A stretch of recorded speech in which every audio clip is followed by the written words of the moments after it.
నిజసల్లాపమాధుర్య వినిర్భత్సిత కచ్చపి అన్న నామం గురించి కొంత మనవి చేసి ఉన్నాను. అనాకలిత సాదృశ్య చుబుక శ్రీ విరాజిత అంటారు వసిన్యాది దేవతలు. అమ్మవారిని కేశాది పాదాది పర్యంతం వర్ణన చేస్తున్నారు కాబట్టి తల దగ్గర మొదలుపెట్టి పాదముల వరకు వెడుతున్నారు. ఆ వెళ్ళేటటువంటి క్రమంలో అమ్మవారి యొక్క చుబుకం దగ్గరికి అంటే గడ్డం దగ్గరికి వచ్చారు. ఆ గడ్డం దగ్గరికి వచ్చిన తర్వాత వసిన్యాది దేవతలు ఒక చిత్రమైనటువంటి ప్రస్తావన చేశారు. అప్పటి వరకు వారు అమ్మవారి యొక్క కపోలముల గురించి మాట్లాడవలసి వచ్చినా, పాలభాగము గురించి మాట్లాడవలసి వచ్చినా, కిరీటం గురించి మాట్లాడవలసి వచ్చినా ఏదో ఒక ఉపమానాన్ని తీసుకొచ్చి వేసే ప్రయత్నం చేస్తూ ఒక ప్రయత్నం చేశాం. కానీ అమ్మ అవి ఎలా సరిపోతాయి, అవి నీ యొక్క కాంతి చేత జ్యుతి చేత తిరస్కరింపబడినవి అంటూ ఉపమాన ప్రయత్నం చేశారు. కానీ గడ్డం దగ్గరికి వచ్చేటప్పటికీ ఉపమానం వేయలేదు. వెయ్యకుండా అన్నారు అనాకలిత సాదృశ్య చుబుక శ్రీ విరాజిత అన్నారు. అనాకలిత సాదృశ్య అంటే ఒక ఉపమానం వెయ్యడానికి వీలు కానటువంటి రీతిలో ప్రకాశిస్తున్నటువంటి చక్కనైనటువంటి చుబుక సౌందర్యము ఆ గడ్డము కలిగినటువంటి ఓ తల్లి నీకు నమస్కారం. అనాకలిత సాదృశ్య చుబుక శ్రీ విరాజిత. కాబట్టి ఈ నామం దగ్గర మీరేం గమనించవలసి ఉంటుంది అంటే అసలు అమ్మవారి గడ్డంతో పోలిక వేయడానికి ఏమీ ఉపమానం దొరకలేదు. అలా అంటే సరిపోతుందా నామానికి వ్యాఖ్యానం? అలా చెప్పేస్తే అయిపోయినట్లేనా? అలా భావన చేసేస్తే పూర్తి అయిపోతుందా? మనిషికి సహజంగా ఒక కుతూహలం ఉంటుంది. మీరు గమనించండి. కొంచెం మీరు దూరంగా ఉండండి. ఒక విషయం మాట్లాడాలి అన్నాను అనుకోండి, నేను అలా ఎవరితోన్నా మాట్లాడి వెళ్ళిపోయాను అనుకోండి, వెంటనే నాతో బాగా సన్నిహితంగా ఉండే ముత్యాల సత్యనారాయణ లాంటి వాడినో చూసి ఏం మాట్లాడారండి అని అడుగుతారు. ఏమిటండి ప్రత్యేకంగా ఇవాళ ఆయన్ని పిలిచి మాట్లాడారు, ఏం మాట్లాడారు అని అడుగుతారు. అంటే ఏదో మాట్లాడి ఉంటాడు, వాడి కార్యక్రమం ఏదో దాని గురించి ఏదో మాట్లాడి ఉంటాడు, మనకెందుకని వెళ్ళిపోతారేంటి? అలా ఏం వెళ్ళిపోరు. అంటే మీరు వెళ్ళిపోతారు, నా బోటిగాడు వెళ్ళడు. ఏమిటి మాట్లాడారండి, ఎందుకు మాట్లాడారండి ప్రత్యేకంగా ఆయన్ని పిలిచి అని అడుగుతారు. అంటే మనిషికి కుతూహలం అన్నది ఒకటి ఉంటుంది. ఈ కుతూహలం చేత ఏం చేస్తారంటే ఎక్కడైనా ఏదైనా మీకు తెలియలేదనుకోండి, మీరు అక్కడ ఉండి తెలుసుకునే మీకు తెలియకపోవడం వేరు. అసలు నేను ఎవరితోనో మాట్లాడినట్టు మీకు తెలియలేదనుకోండి, అప్పుడు ఆయనతోనే ఏం మాట్లాడారండి అని అడగరు. కానీ నేను ఆయనతో ఏకాంతంగా మాట్లాడడం మీరు చూశారనుకోండి, ఆయనతో అంత ఒక్కడిని తీసుకెళ్ళి అంతసేపు ఏం మాట్లాడారండి అంటారు. అందుకే మీరు చూడండి, మీరు న్యూస్ పేపర్ చదివితే ఒక చిత్రమైన వాక్యం ఉంటుంది, వారితో 52 నిమిషాల సేపు గడిపారంటారు. 52 నిమిషాల సేపు గడిపితే మీకు ఏమిటో వెంటనే మనం పేపర్ చదువుతున్న వాళ్ళం ఏమంటామంటే అబ్బా 52 నిమిషాలు గడిపారా అంటే చాలా మాట్లాడి ఉంటారు అంటే వెంటనే కుతూహలం అన్నమాట. ఏం మాట్లాడుకున్నారు అని. ఇది మనిషికి సహజంగా ఉండేటటువంటి లక్షణం.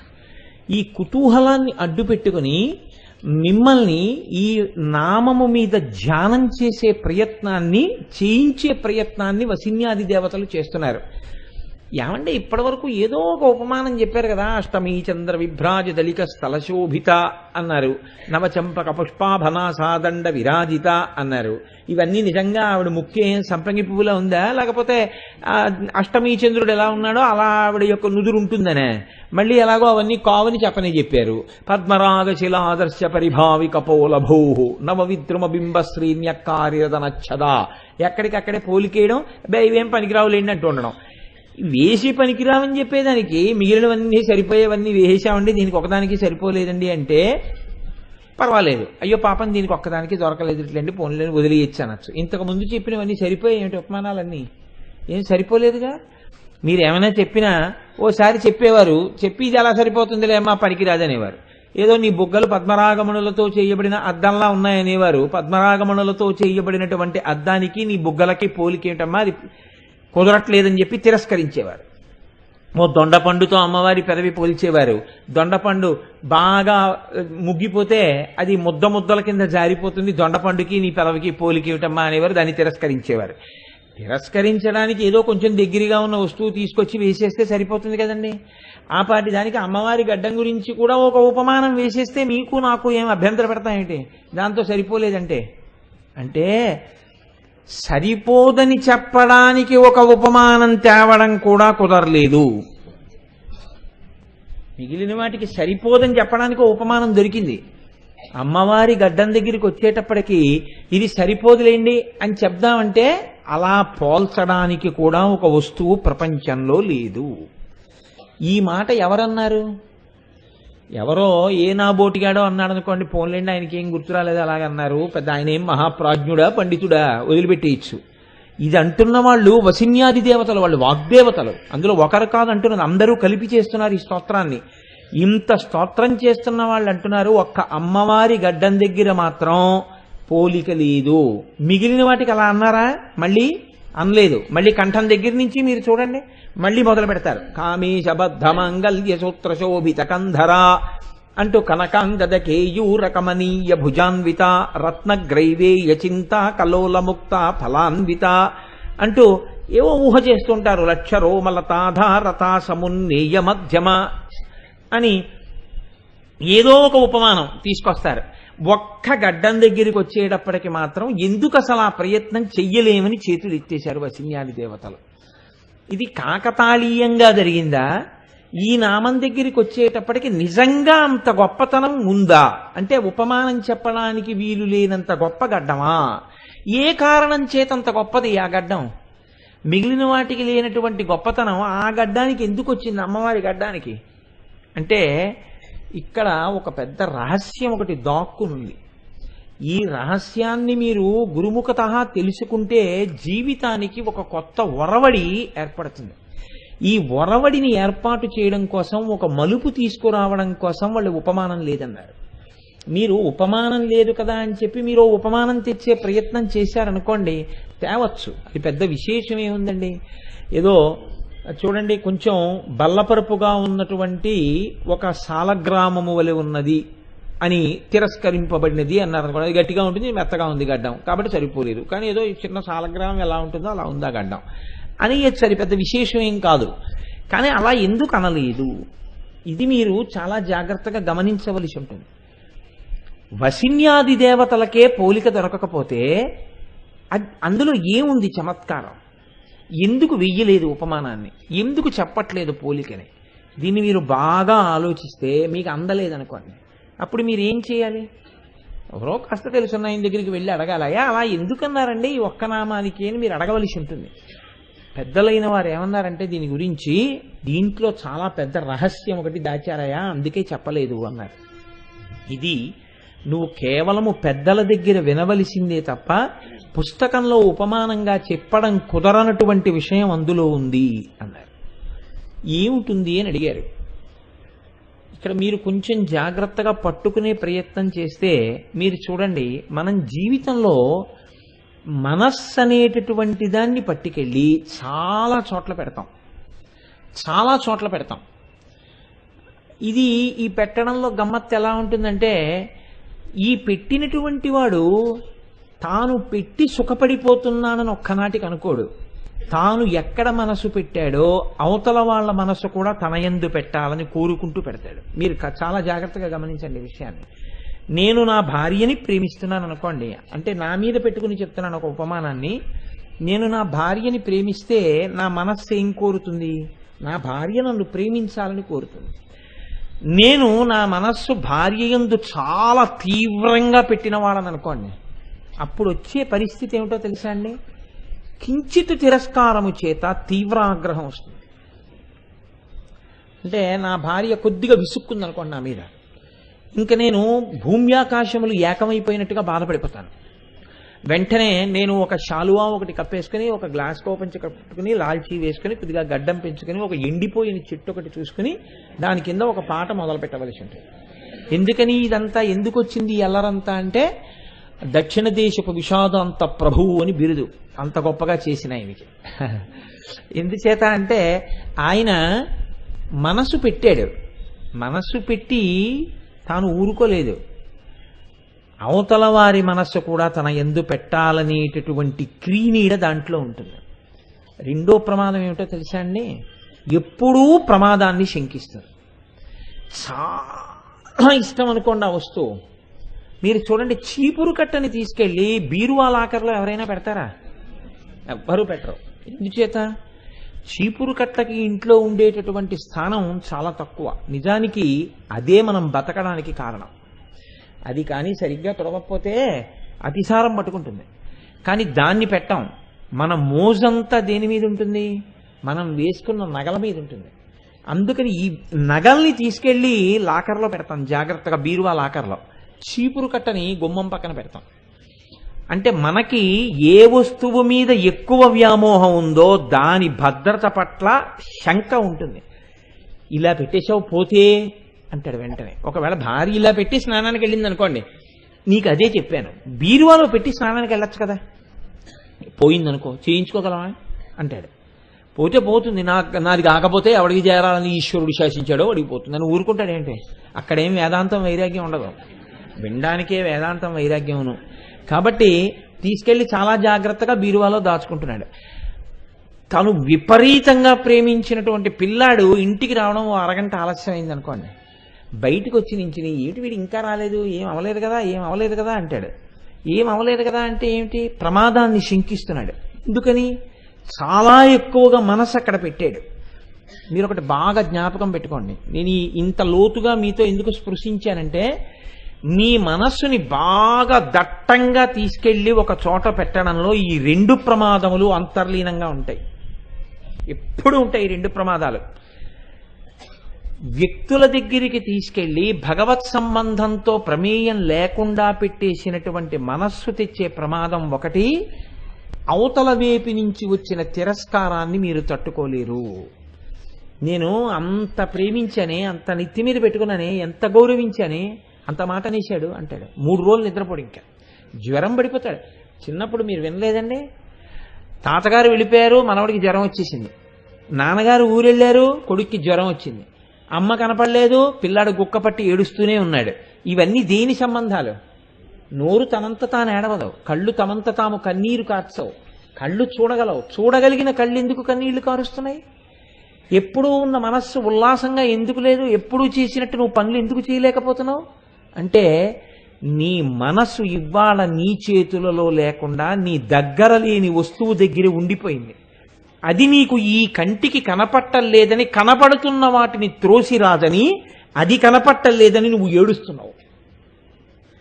దీనికి హేతువు మనస్సు మగ్నమైపోవుటయే. ఇంత పెట్టేశావు మనస్సును తీసుకెళ్ళి, బాగుంది. దీని వలన నీ జీవిత పరమార్థం ఏమైనా ఉంటుందా? కొంచెం ఆలోచన చేయండి, కొంచెం జాగ్రత్తగా మీరు గమనించండి. ప్రేమ ఉండకూడదు అని అనరు శాస్త్రంలో, కానీ ప్రేమకి ప్రాతిపదిక ఏది ఉండాలంటారో తెలుసా అండి? ఈశ్వరుడు యొక్క ముడిని చూడమని చెప్తారు. ఇది భగవంతుడు వేశాడు ఈ ముడి. ఈ ముడిని మళ్ళీ విప్పే అధికారం ఎవరిది? ఆయనదే. ఆ వేసినవాడు ఎప్పుడైనా ఈ ముడి మళ్ళీ విప్పచ్చు. ఎవడు ముడి వేశాడో వాడికి ముడి విప్పే అధికారం కూడా ఉంది. ఒకవేళ ఈ ముడి వేసినది నా యొక్క అభ్యున్నతికైతే ఆయన ఆ ముడి విప్పేసినా నా అభ్యున్నతికే. అప్పుడు వ్యక్తులతో ఉండదు, ఆయనతో ఉంటుంది. ఈ బంధం వెనకాతల ఈశ్వరుడు ఉన్నాడు అన్నారనుకోండి, ఆ ప్రేమలో దోషం ఉండదు. బంధంగా మీరు నిలబెట్టుకున్నారనుకోండి, దాని ఎందు దోషం వచ్చేసి ఈ 2 నీడలు వచ్చేస్తాయి కింద. వస్తే ఏమవుతుందో తెలుసా అండి? జీవితంలో ఏడుపంతా వస్తువు గురించి అవుతుంది.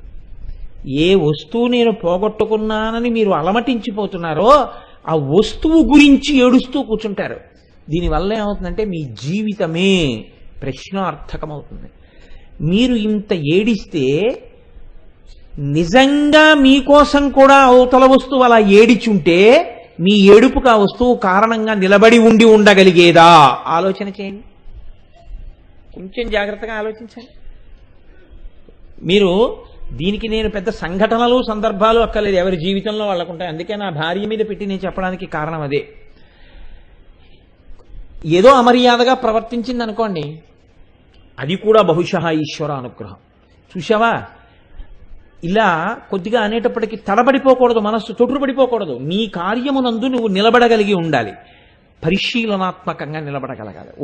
కాబట్టి ఈ కోణంలో విడితే మన మనస్సు ఇబ్బంది పడుతోంది, అవతల వారి మనస్సు ఇబ్బంది పడుతోంది. కాబట్టి ఈ కోణం మనం ఇంకొక మారు స్పృశించవద్దు అని నేను, పరమేశ్వరుడు ఈ కోణము స్పృశించకూడదని చెప్పడం కోసం నాకు ఇవాళ ఈ సంఘటన చేశాడు.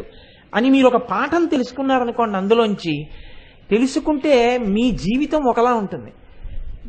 ఇలా ముడి పెట్టుకుని మనుషులతో మనుషుల్ని పెట్టి కూర్చున్నారనుకోండి, ఏమైపోతుందంటే అశాశ్వతమైనవి అన్నీ అశాశ్వతమే. ఏది శాశ్వతమైంది కాదు. అసలు ఏది ప్రేమిస్తానంటోందో అది అశాశ్వతం, దేన్ని ప్రేమిస్తోందో అది అశాశ్వతం. అశాశ్వతమైన దాన్ని పట్టుకుని ఎలా శాశ్వతత్వం వైపుకు వెడుతుంది? వెళ్ళలేదు. కాబట్టి ఇప్పుడు ఈ జీవితం, ఈ ప్రేమ, ఈ నడక, ఈ ప్రస్థానం ఇవన్నీ ఏమైపోయాయి అంటే పతనావస్థకి పనికొచ్చాయి. అందుకే శాస్త్రం ఏమంటుందంటే, మరి ఎలా అండి కలిసిమెలిసి ఉండడం? కర్తవ్యతానిష్టతో ఉండు. దేని కొరకు చెయ్యడం? నా కర్తవ్యం కాబట్టి నేను చేస్తున్నాను. ఈశ్వరుడు నాకు ఇది చెయ్యాలని కర్తవ్యం పెట్టాడు. నేను నా కొడుకుని చదివించడం నా కర్తవ్యం. కష్టపడి సంపాదించి నా కొడుకుని చదివిస్తున్నాను. చదువుకోవడం వాడి కర్తవ్యం. వాడు నాన్నగారు దగ్గర లేదు కదా అని దోషభూయిష్టమైనటువంటి పనులు వాడు చేశాడు అనుకోండి, నేను ఎంతసేపు వాడికి చెప్పడమే. వాడు వినకుండా దోషభూయిష్టంగా ప్రవర్తించాడు అనుకోండి, దానికోసం నా జీవితం పాడు చేసుకోమని శాస్త్రం చెప్పలేదు. నా కర్తవ్యం అయిపోయింది, నేను చెప్పగలిగింది చెప్పాను. వాడు బాగుపడలేదనుకోండి, ఈశ్వరానుగ్రహము చేత అటువంటి సందర్భము జరగకుండుగాక.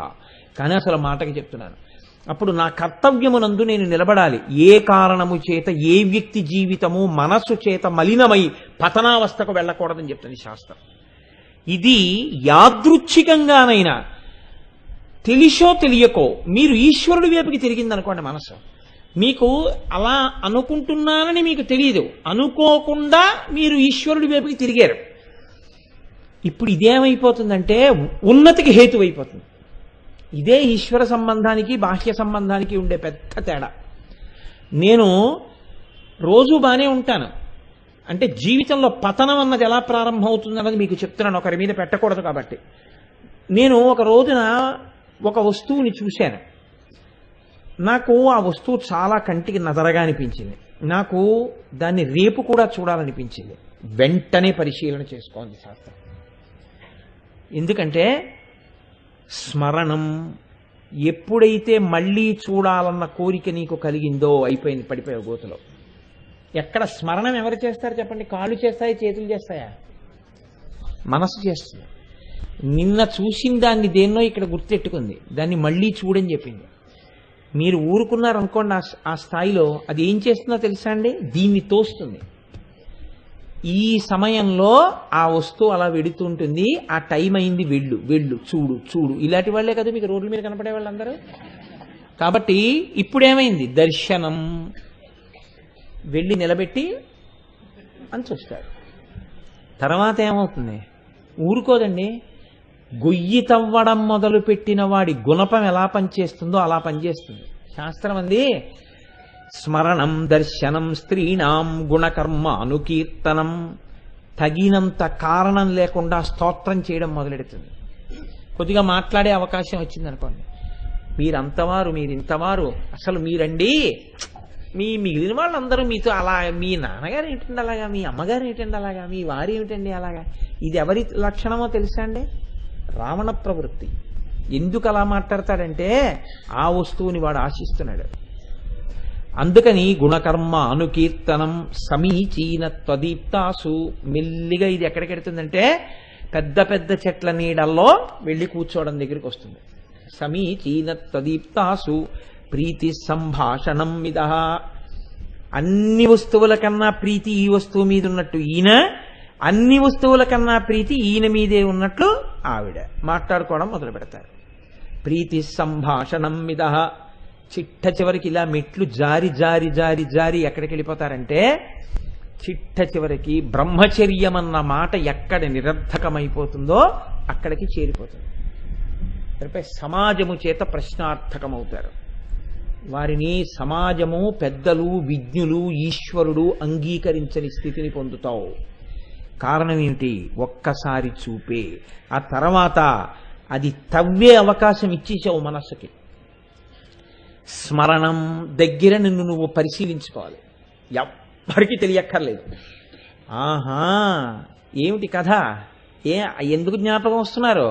ఏ కోణంతో జ్ఞాపకం వచ్చారు నీకు? మంచికి జ్ఞాపకం వస్తే మీరు ఆ ప్రశ్న వెయ్యక్కర్లేదు. వారికి మనం ఒక మంచి మాట చెప్పాలి, వారిని మనం ఉద్ధరించాలి, అందుకని వారితో ఇవాళ మాట్లాడాలి అని మీరు అనుకున్నారనుకోండి, ఏముంది దోషం అందులో? అన్యథా అనుకోండి, ఎవరికి తెలియాలి? ఒక్క మీకే తెలియాలి, మీకు తప్ప వేరొకరికి తెలియదు. అప్పుడు మిమ్మల్ని మీరు పరిశీలనం అన్నది ఎక్కడ చెయ్యాలని అడిగింది శాస్త్రం. స్మరణం దగ్గరే పరిశీలనం. అసలు ఎప్పుడైతే మనసు ఒకసారి స్మరణ చేసిందో చెయ్యవలసిన అవసరం లేని వస్తువుని అక్కడ మీరు వెంటనే ఆప్ చేయాలి. ఎందుకు నీకు గుర్తొస్తోంది అలాగా ఆపారనుకోండి, మీరు తిరస్కరించారనుకోండి, ఇది వెళ్ళదు. ఇది వెళ్ళలేదనుకోండి, మళ్ళీ దూరం అయిపోతుంది. ఇది మీ అభ్యున్నతి కోసం మీరు చెయ్యవలసిన ప్రయత్నం. అందుకే మన వాళ్ళు ఒక ఆట ఆడిస్తారు పిల్లలతో చిన్నతనంలో, మీరు చూశారో లేదో, ప్రత్యేకంగా కడతారు దానికోసం. చిల్డ్రన్స్ పార్క్స్ అని ఉంటాయి.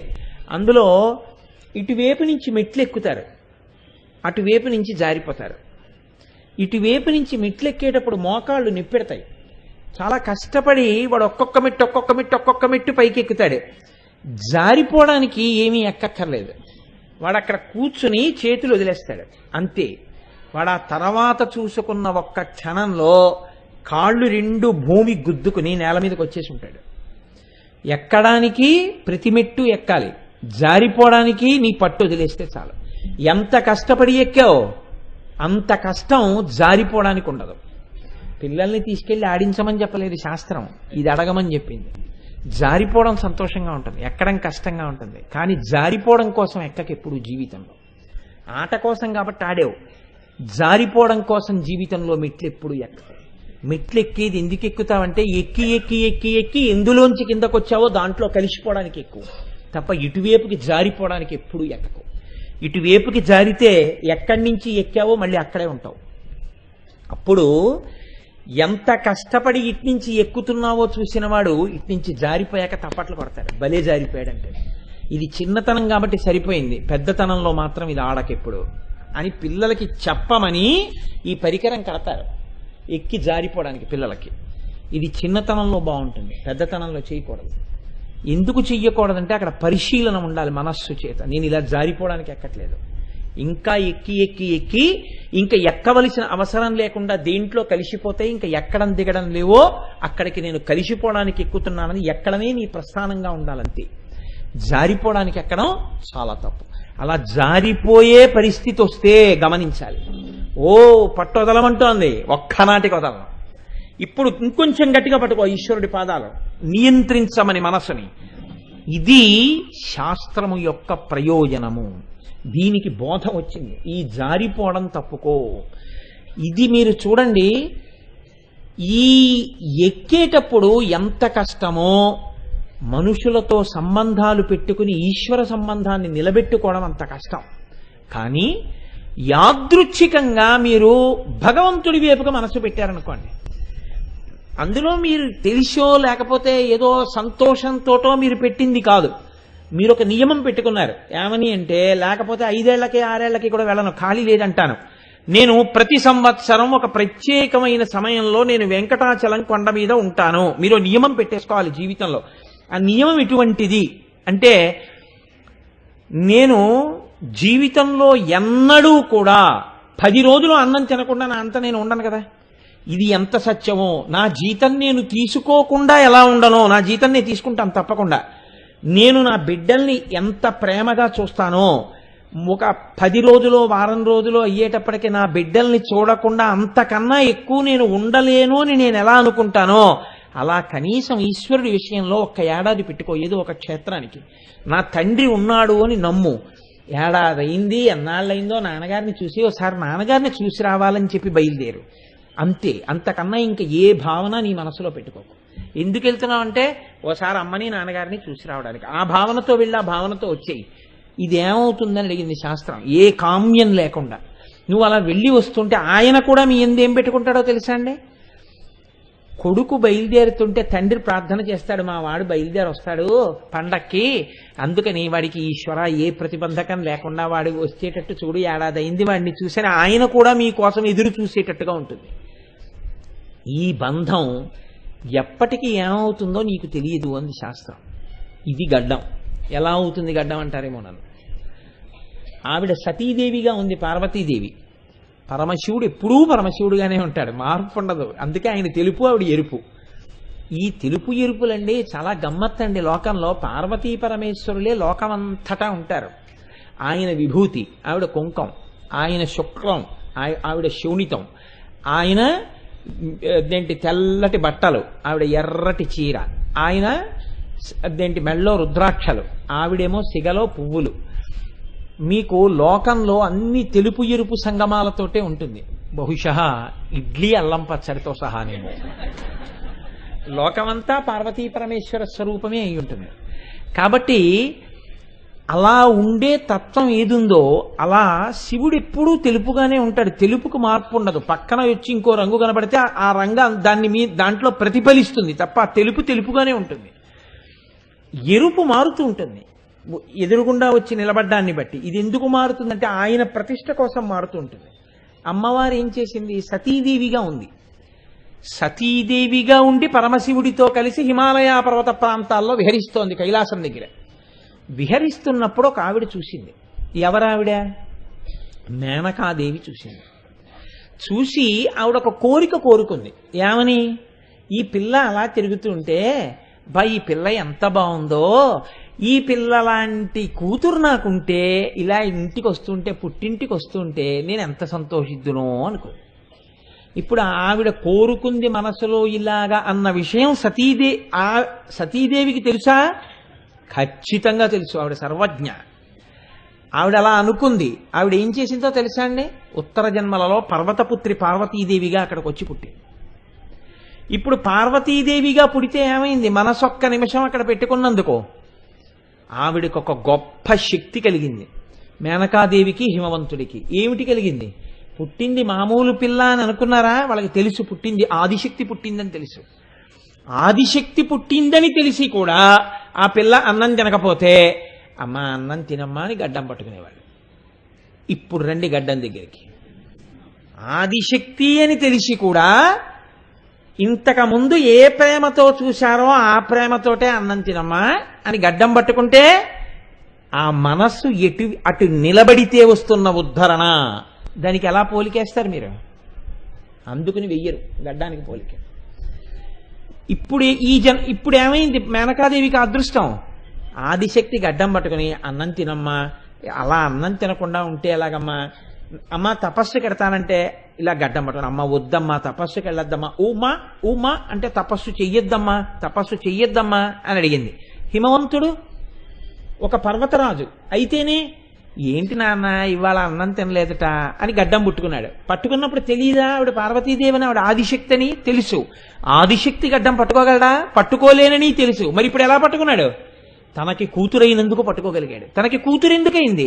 మనసు ఒకనాడు నిలబడింది. మిగిలిన వాటికి వేటి మీద ఎన్నిటి మీదో పెట్టాడు. వచ్చిందా ఉద్ధరణ? ఒక్కసారి మేనకాదేవి కోరుకుంది. ఏమైంది? తర్వాతంతా ఇలా గడ్డం పట్టుకునే అదృష్టమే వచ్చింది. ఎలా వచ్చింది? ఓ పండగ వచ్చింది, ఇద్దరు వెళ్ళి పిలుస్తారు. అమ్మ పండగ వచ్చింది, పుట్టింటికి రా అమ్మ, ఒక్క 2 రోజులు నువ్వు అల్లుడు గారు ఓ 10 రోజులు ఉండండి, ఎన్నాళ్ళయిందే ఓ 10 రోజులు మా ఇంటికి వచ్చి ఉండి నువ్వు అల్లుడు గారు మనవలును అని అడుగుతారు. అయితే అమ్మ 10 రోజులంటే నీకు తెలుసు కదా, ఆయన అస్తమానం ఇలా దక్షిణామూర్తిలా కూర్చుని ఉంటారు, ప్రమదగణాలు, సాయంకాలం అయ్యేటప్పటికి తాండవాలు ఇవన్నీ ఉంటాయమ్మా అంటే, అలా కదే నా తల్లి ఎలాగో అలా నచ్చ చెప్పవే. అప్పుడు మళ్ళీ గడ్డమే. ఇప్పుడు ఈవిడెంత పెద్దదవుతున్నా ఆవిడెంత పెద్దదవుతున్నా ఎప్పుడూ ఆ గడ్డం పట్టుకుని బతిమాలి తన ఇంటికి రావాలని కోరుకోవడం, తన కూతురిని ప్రేమించడం అన్న ప్రేమతో మేనకా హిమవంతులు నిలబడిపోవడానికి ఏది హేతువైంది? ఒక్కసారి ప్రేమ పెట్టుబడిలా. ఒక ఆయన ఏదో ఫిక్స్డ్ డిపాజిట్ ఏదో తెలిసాడు, అది అలా పాపం పెరిగిపోయినట్టు పెరిగిపోతుంది, రెన్యువల్ చేయడమే దాన్ని ఎప్పుడును. అలా ఒక్కసారి ఇలా చూసి తన మనసు పెట్టింది. ఏమని? ఇలాంటి కూతురు ఉంటే బాగుండండి. ఏమైపోయింది? కూతురే అయిపోయింది అంతే. నీ మనసు ఇక్కడ పెట్టి ఏం సాధించావు? అయ్యో వాళ్ళు నన్ను ప్రేమించలేదనన్నా ఏడిచావు, లేకపోతే వాళ్ళకి ప్రమాదం వస్తుందనన్నా ఏడిచావు. రెండింటి వల్ల ఏడుపే వచ్చింది. కానీ ఏమండి మరి అలాంటప్పుడు అప్పుడప్పుడు సుఖ పెడతారు కదా అండి అని మీరు అనడగచ్చు. సుఖ పెట్టినప్పుడే ఈ సుఖం ఇలా ఉండిపోతుందో జారిపోతుందో అన్న ఏడుపు ఉంది. అంటే సుఖము దుఃఖము యొక్క క్రీనీడ. కానీ భగవంతుడి వైపు చూసిన చూపుకి, భగవంతుడి వైపు పెట్టిన మనసుకి హాయిగా ఇక మళ్లీ జన్మనెత్తవలసినటువంటి అవసరం లేనటువంటి స్థితిని మేనకాహిమవంతులు పొందేశారు.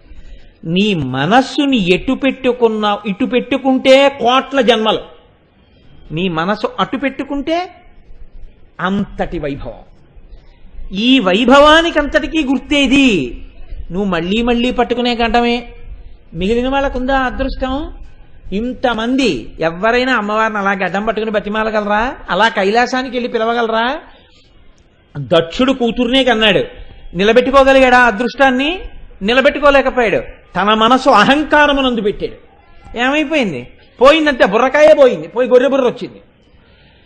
ఈవిడ మనస్సు ఆవిడ ఎందే పెట్టుంచుకుంది. ఏమైంది? ఇప్పటికీ మేనకాహిమవంతులు, ఎందుకంటే మేనకాహిమవంతులకు మోక్షం ఇవ్వలేదు శివమహాపురాణంలో, తపస్సు చేసుకునే పర్వతం ఉండదని. అందుకని వాళ్ళు యుగాంతం వరకు కూడా వాళ్ళు ఏం చేస్తుంటారు అంటే, వాళ్ళు ఎప్పుడు వెడుతుంటారు, ఇలా పార్వతీదేవి చిబుకం పట్టుకుంటుంటారు, బతిమాలతారు, తీసుకొస్తారు.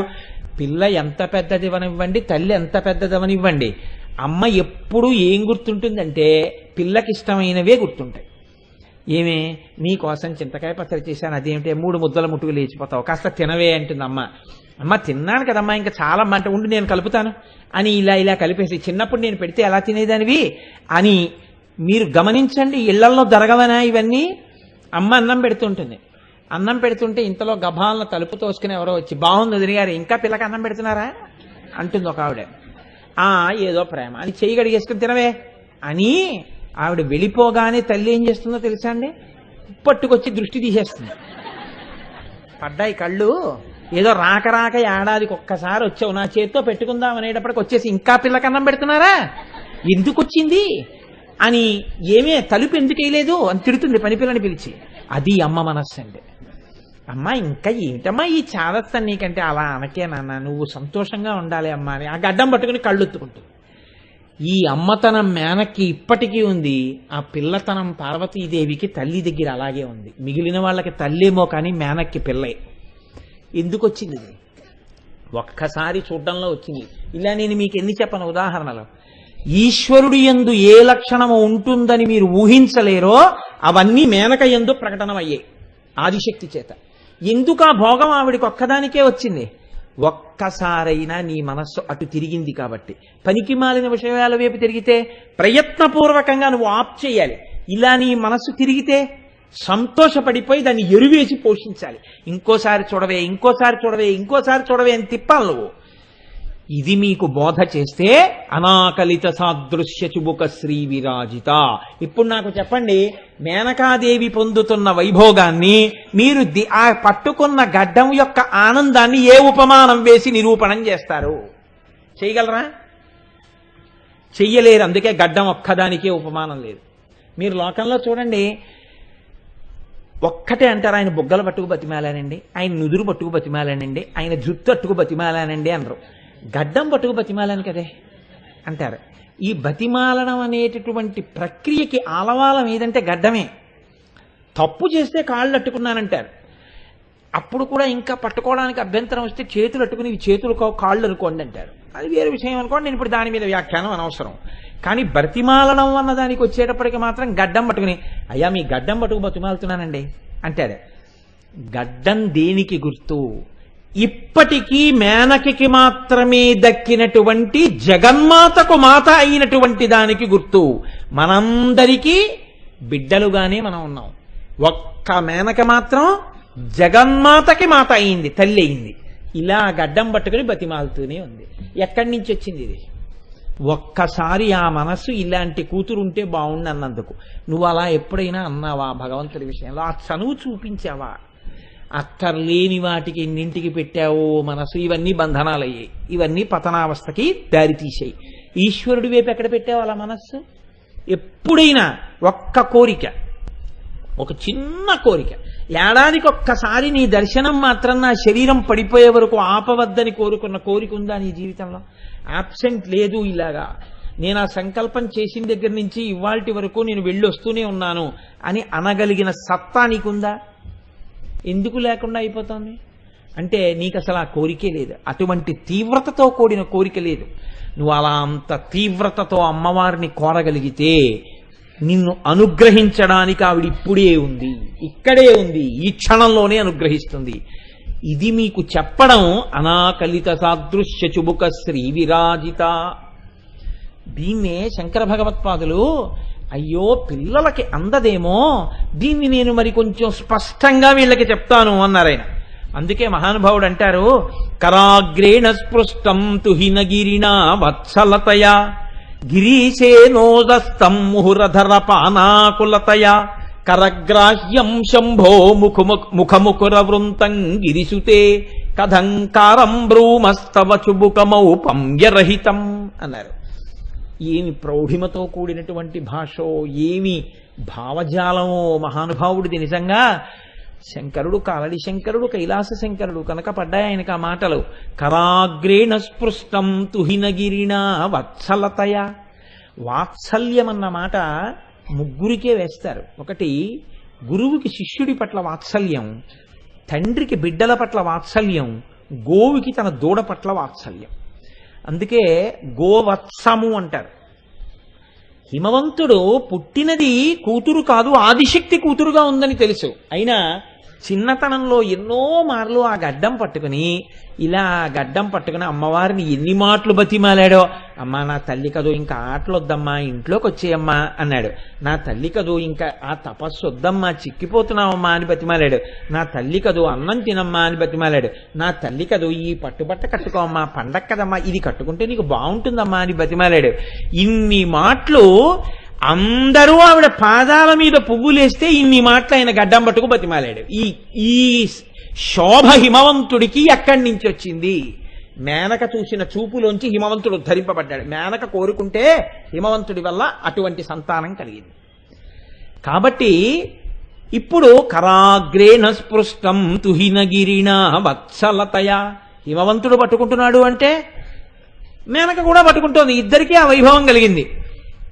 దాంతో సరిపోయిందా? గిరీశేనోదస్తం ముహురధర పానాకులతయ. గిరీష గిరీష అని రెండు శబ్దాలు పరమశివుడికి.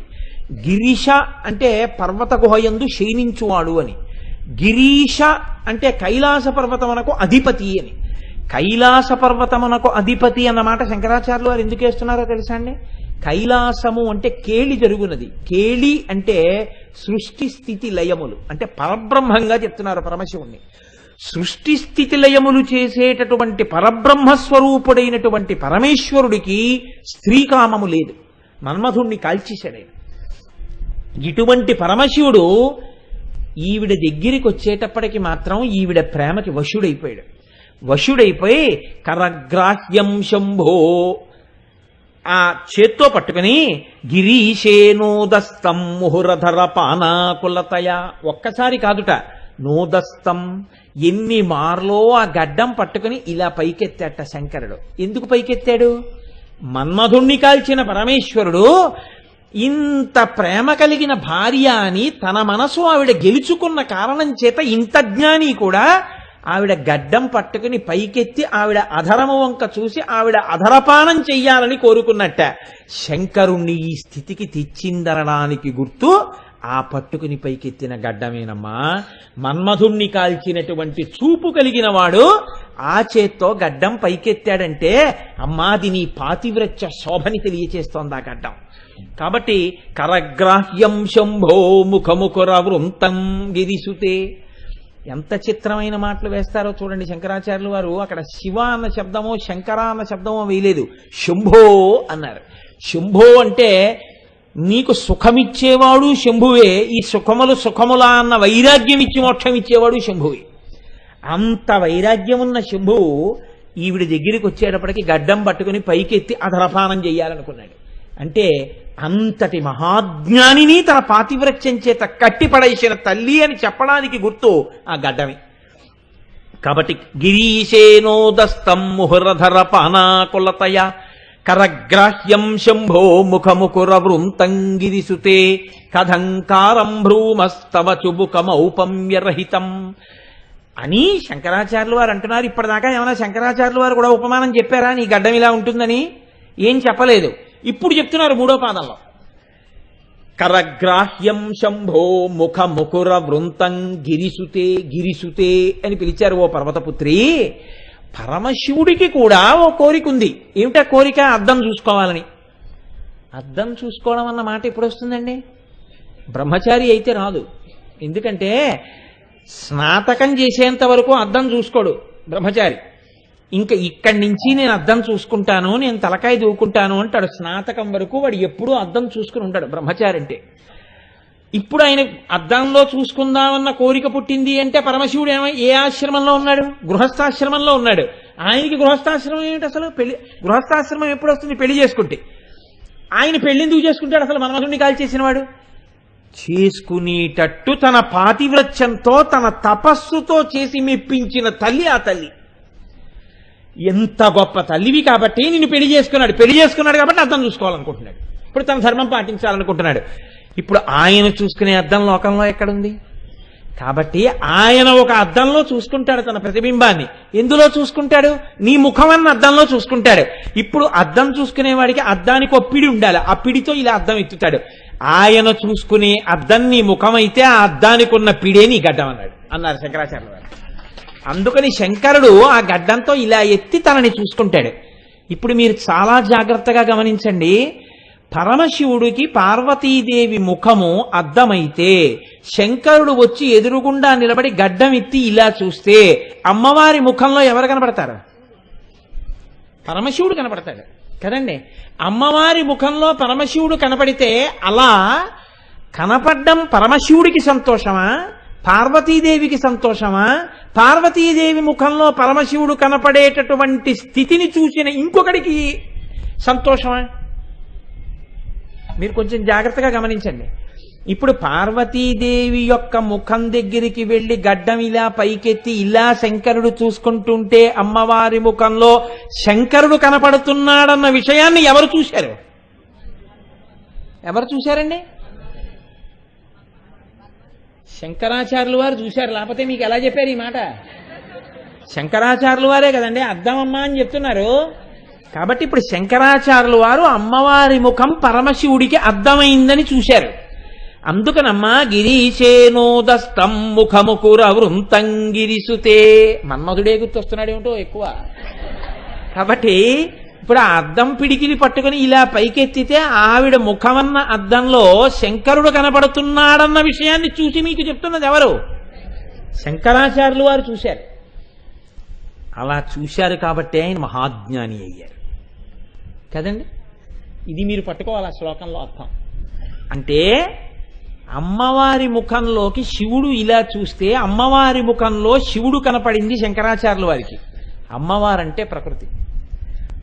ప్రకృతిగా పురుషుడుగా కనపడినంత కాలం నీకు జ్ఞానం కలగలేదు. ప్రకృతిలో పురుషుడు ఎప్పుడు కనపడతాడో అప్పుడు నీకు జ్ఞానం కలిగిందని గుర్తు. ప్రకృతి అంటే పార్వతీదేవి ముఖం. ఇది చెట్టు, ఇది పుట్ట, అది చంద్రుడు, ఇది సూర్యుడు, అది గోడ, వాడు దొంగ, ఇది దొంగ, ఇలా అన్నంతసేపు అది ప్రకృతి. భగవంతుడెవరో ఒకడున్నాడు, వాడు ఇవన్నీ సృష్టించాడు. ఇవి అంటున్నంతసేపు ప్రకృతి వేరు, పురుషుడు వేరు. కానీ హరిమయము విశ్వమంతయు, హరి విశ్వమయుండు. హరిమయము కాని వస్తువు పరమాణువు లేదు. వంశపావన వింటే అని శుకుడు పరీక్షిత్తుతో అంటే నమ్మాడు అనుకోండి. పరీక్షిత్తు ఇప్పుడు చూశాడు అనుకోండి, దొంగ కాడు, దొంగ రూపంలో ఉన్న ఈశ్వరుడే. నమ చోరాయ చ శస్ప్యాయ చ భేన్యాయ చ శకత్యాయ చ ప్రవాహ్యాయ చ వృక్షాయ చ హరిత్యాయ చ లోప్యాయ చ ప్రవాహ్యాయ చ విద్యుత్యాయ చ అన్నాడు అనుకోండి. నీరు నువ్వే, ప్రవాహం నువ్వే, మెరుపు నువ్వే, విద్యుత్ నువ్వే, చీకటి నువ్వే, వెలుతురు నువ్వే, సూర్యుడు నువ్వే, చంద్రుడు నువ్వే, కాంతి నువ్వే, చెట్టు నువ్వే, ఆకు నువ్వే, హరితము నువ్వే, ఆకుపచ్చతనం నువ్వే, ఎండిపోయింది నువ్వే, దొంగ నువ్వే, నురుగు నువ్వే, అన్ని నువ్వే అన్నాడు అనుకోండి. ఇవన్నీ లేవా? ఉన్నాయి. కానీ ఇవన్నీ ఏవి? ఈశ్వరుడు. ఇప్పుడు ప్రకృతి ఎందు ఎవరు కనబడుతున్నారు? పురుషుడు కనబడుతున్నాడు. పార్వతీదేవి ఎందు ఎవరు కనబడుతున్నారు? పరమేశ్వరుడు కనబడుతున్నాడు. ఇలా ఎవరికి కనబడ్డాడో వాడెవరు? వాడు మహాజ్ఞాని. వాడికి రుద్రాధ్యాయం అర్థమైంది. వాడు అభిషేకం చేయడం అంటే అది. సంతతధార శివలింగం మీద పడుతూ రుద్రాధ్యాయం చదవడం అంటే మనస్సు ఎప్పుడు దేన్ని చూస్తున్నా దాని యందు పరమేశ్వరుణ్ణి చూడ్డం. ఆ చూసే స్థాయికి నువ్వు ఎదిగిపోతే అప్పుడు అసలు ఇన్ని లేవు, ఒక్కటైపోయి ఉండిపోతుంది. ఈ స్థితికి ఎదిగిపోతే వాడు మహాజ్ఞాని అయిపోయాడు. అంటే వాడు మోక్షమును పొందాడు. వాడు ఆ జ్ఞాని లోకమునకు బోధించడానికి మాత్రమే ఇంకా ప్రారంధం పూర్తి చేసుకోవడానికి శరీరంలో ఉన్నాడు తప్ప ఇప్పుడు ఆయన సుఖ దుఃఖములకు సాక్షి. ఇప్పుడు ఆయనకి సుఖం లేదు, దుఃఖం లేదు, ఉండవా శరీరానికి ఉంటాయి, కానీ ఆయన సాక్షి. ఆయన వాటికి మమేకము కాడు. కృష్ణ భిక్షు గారిని ఒక ఆయన అడిగారు, ఏమండి జ్ఞాని శరీరమునకు బాధ ఉండదా అని అడిగారు. భగవాన్ రమణులకు చేతి మీద రాచపుండేసింది, రక్తం కారిపోతూ ఉండేది. రక్తం కారిపోతుంటే చుట్టూ ఉన్న వాళ్ళు చూసేవారు. పొద్దున్నే దాని మీద ఆకులేసి పుండు కట్టు కట్టేవారు. మరునాడు కట్టు విప్పుతుంటే దాన్ని సూర్యుడికి అభిముఖంగా పెట్టి విప్పమన్నారు కట్టు. అంటే ఆయన వచ్చి తోటలో కూర్చునేవారు, కట్టు విప్పుతున్నారు. విప్పుతూ ఆ ఆకులు ఇలా తీసేస్తే బడబడబడబడబడబడ కారిపోయేది నెత్తురిలాగా.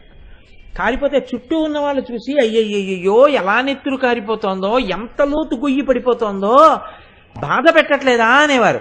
అంటే రమణులు నవ్వుతూ అనేవారు, ఇది అపరశమంతకమణి, ఆనాడు 12 బారువుల బంగారం పెట్టేదే, అలా ఇది ఎర్ర బంగారం పెడుతోంది, అది పచ్చ బంగారం పెట్టేదనేవారు.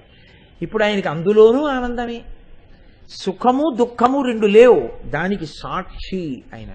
ఈ శరీరమునకు సాక్షి జ్ఞాని. శరీరము తాను కాదు, ఈ శరీరము యొక్క బాధకు సాక్షి, శరీరము యొక్క సుఖమునకు సాక్షి. రమణుల్ని ఎవరో అడిగారు, మీరు నిద్రపోతారా అని అడిగారు. ఎందుకు పోదు, ఇది నిద్రపోతుంది అన్నాడు ఆయన.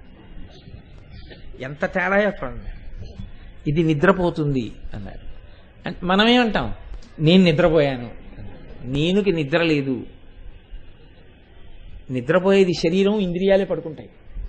ఈ స్థాయికి వెళ్ళినటువంటి జ్ఞాని తన నిద్రకి తాను సాక్షి. ఈ సాక్షిత్వమునందు దొంగకు సాక్షి, దుంగకు సాక్షి, ప్రవాహమునకు సాక్షి, సూర్యునకు సాక్షి, అన్నిటికీ సాక్షి. ఈ స్థితిని నువ్వు పొందగలిగితే ప్రకృతిలో పురుషుడు కనపడుతున్నాడు. ఇలా కనపడితే ఎన్ని ఆభరణములున్నా ఆభరణములు కనపడవు, ఆభరణములలో బంగారము కనపడుతుంది. ఎన్ని బొమ్మలున్నా బొమ్మలు కనపడవు, బొమ్మల్లో మట్టి కనపడుతుంది. పూరీలే ఉన్నా, చపాతీలే ఉన్నా, అక్కడ చేసినటువంటి చిళ్ళలే ఉన్నా, లేకపోతే దాంతో చేసినటువంటి పునుకులే ఉన్నా, అందులో ఉన్న గోధుమ పిండి కనపడుతుంది. కానీ మారి మారి తయారు చేసిన పదార్థాలు కనపడవు. అంతటా ఉన్నదా గోధుమ పిండి అంటాడు. ఈ స్థితి కంటే నామరూపముల ఉండడానికి ఏది హేతువో ఆ సత్యమును పట్టుకున్న స్థితికి ఎదిగిపోతే వాడికి ప్రకృతి యందు పురుషుడు కనపడ్డాడు. అందుకే సీతమ్మని వెతుకుతాను, సీతమ్మని వెతుకుతానని వెతికినటువంటి హనుమ అంతకు ముందెప్పుడు సీతమ్మని చూడకపోయినా చెట్టు మీద కూర్చుని అన్నారు, అస్యాదేవ్యా యథారూపం అంగ ప్రత్యంగ సౌష్ఠవం రామస్య యథారూపం తం చేయమసితేక్షణ అన్నారు. కాళ్ళు చేతులు వేళ్ళు నుదురు దగ్గర నుంచి సీతమ్మ తల్లి కాదు, నాకు సీతమ్మలా కనబట్టలేదు, నాకు రాముడు కనబడుతున్నాడు అన్నారు. అందుకని భవిష్యత్ బ్రహ్మ అయ్యారు. నాకు రాముడు కనపట్టలేదు, రాముడి నుంచి విడదీసిన సీత కనబడుతోంది అన్నాడు. 10 తలకాయలు తెగిపోయి. ఇది జ్ఞానికి అజ్ఞానికి ఉండే భేదం. అందుకని అది సుందరకాండ, ఉపాసనకాండ. అది సిద్ధి సర్గ. సీతమ్మ తల్లి దర్శనం అంటే సిద్ధి సర్గ అనడానికి కారణం అది. కాబట్టి ఇప్పుడు ప్రకృతి యందు పురుషుణ్ణి ఎవరు చూశాడో వాడు జ్ఞాని. ఇలాంటి దర్శనం చేసి మీకు చెప్తున్నది ఎవరు? శంకరాచార్యులు వారు. తన మీద పెట్టుకున్నారా? పెట్టుకుంటే ఆత్మస్థుతి, పెట్టుకోలేదు. ఇప్పుడు ఈ స్థితిని నువ్వు పొందాలంటే ఈ ప్రకృతి అంతా నీకు అర్థమే. ఇందులో నీకు శివుడు కనపడాలి, పురుషుడు కనపడాలి. అలా నువ్వు చూడ్డం రావాలి. అలా చూడ్డం రావాలంటే పట్టుకోవడం రావాలి. ఆ పట్టుకోవడానికి ప్రయత్నించేదే భక్తితో కూడిన కర్మాచరణము. తప్ప ఏదో అన్నాను కానీ అమ్మా అది మాత్రం ఎలా సరిపోతుంది అన్నారు. ఎందుకని? కథంకారం భ్రూమస్తవ చుబుకం ఔపమ్యరహితం. అలా భక్తితో కూడిన కర్మాచరణం చేద్దామంటే మాత్రం వస్తుందా?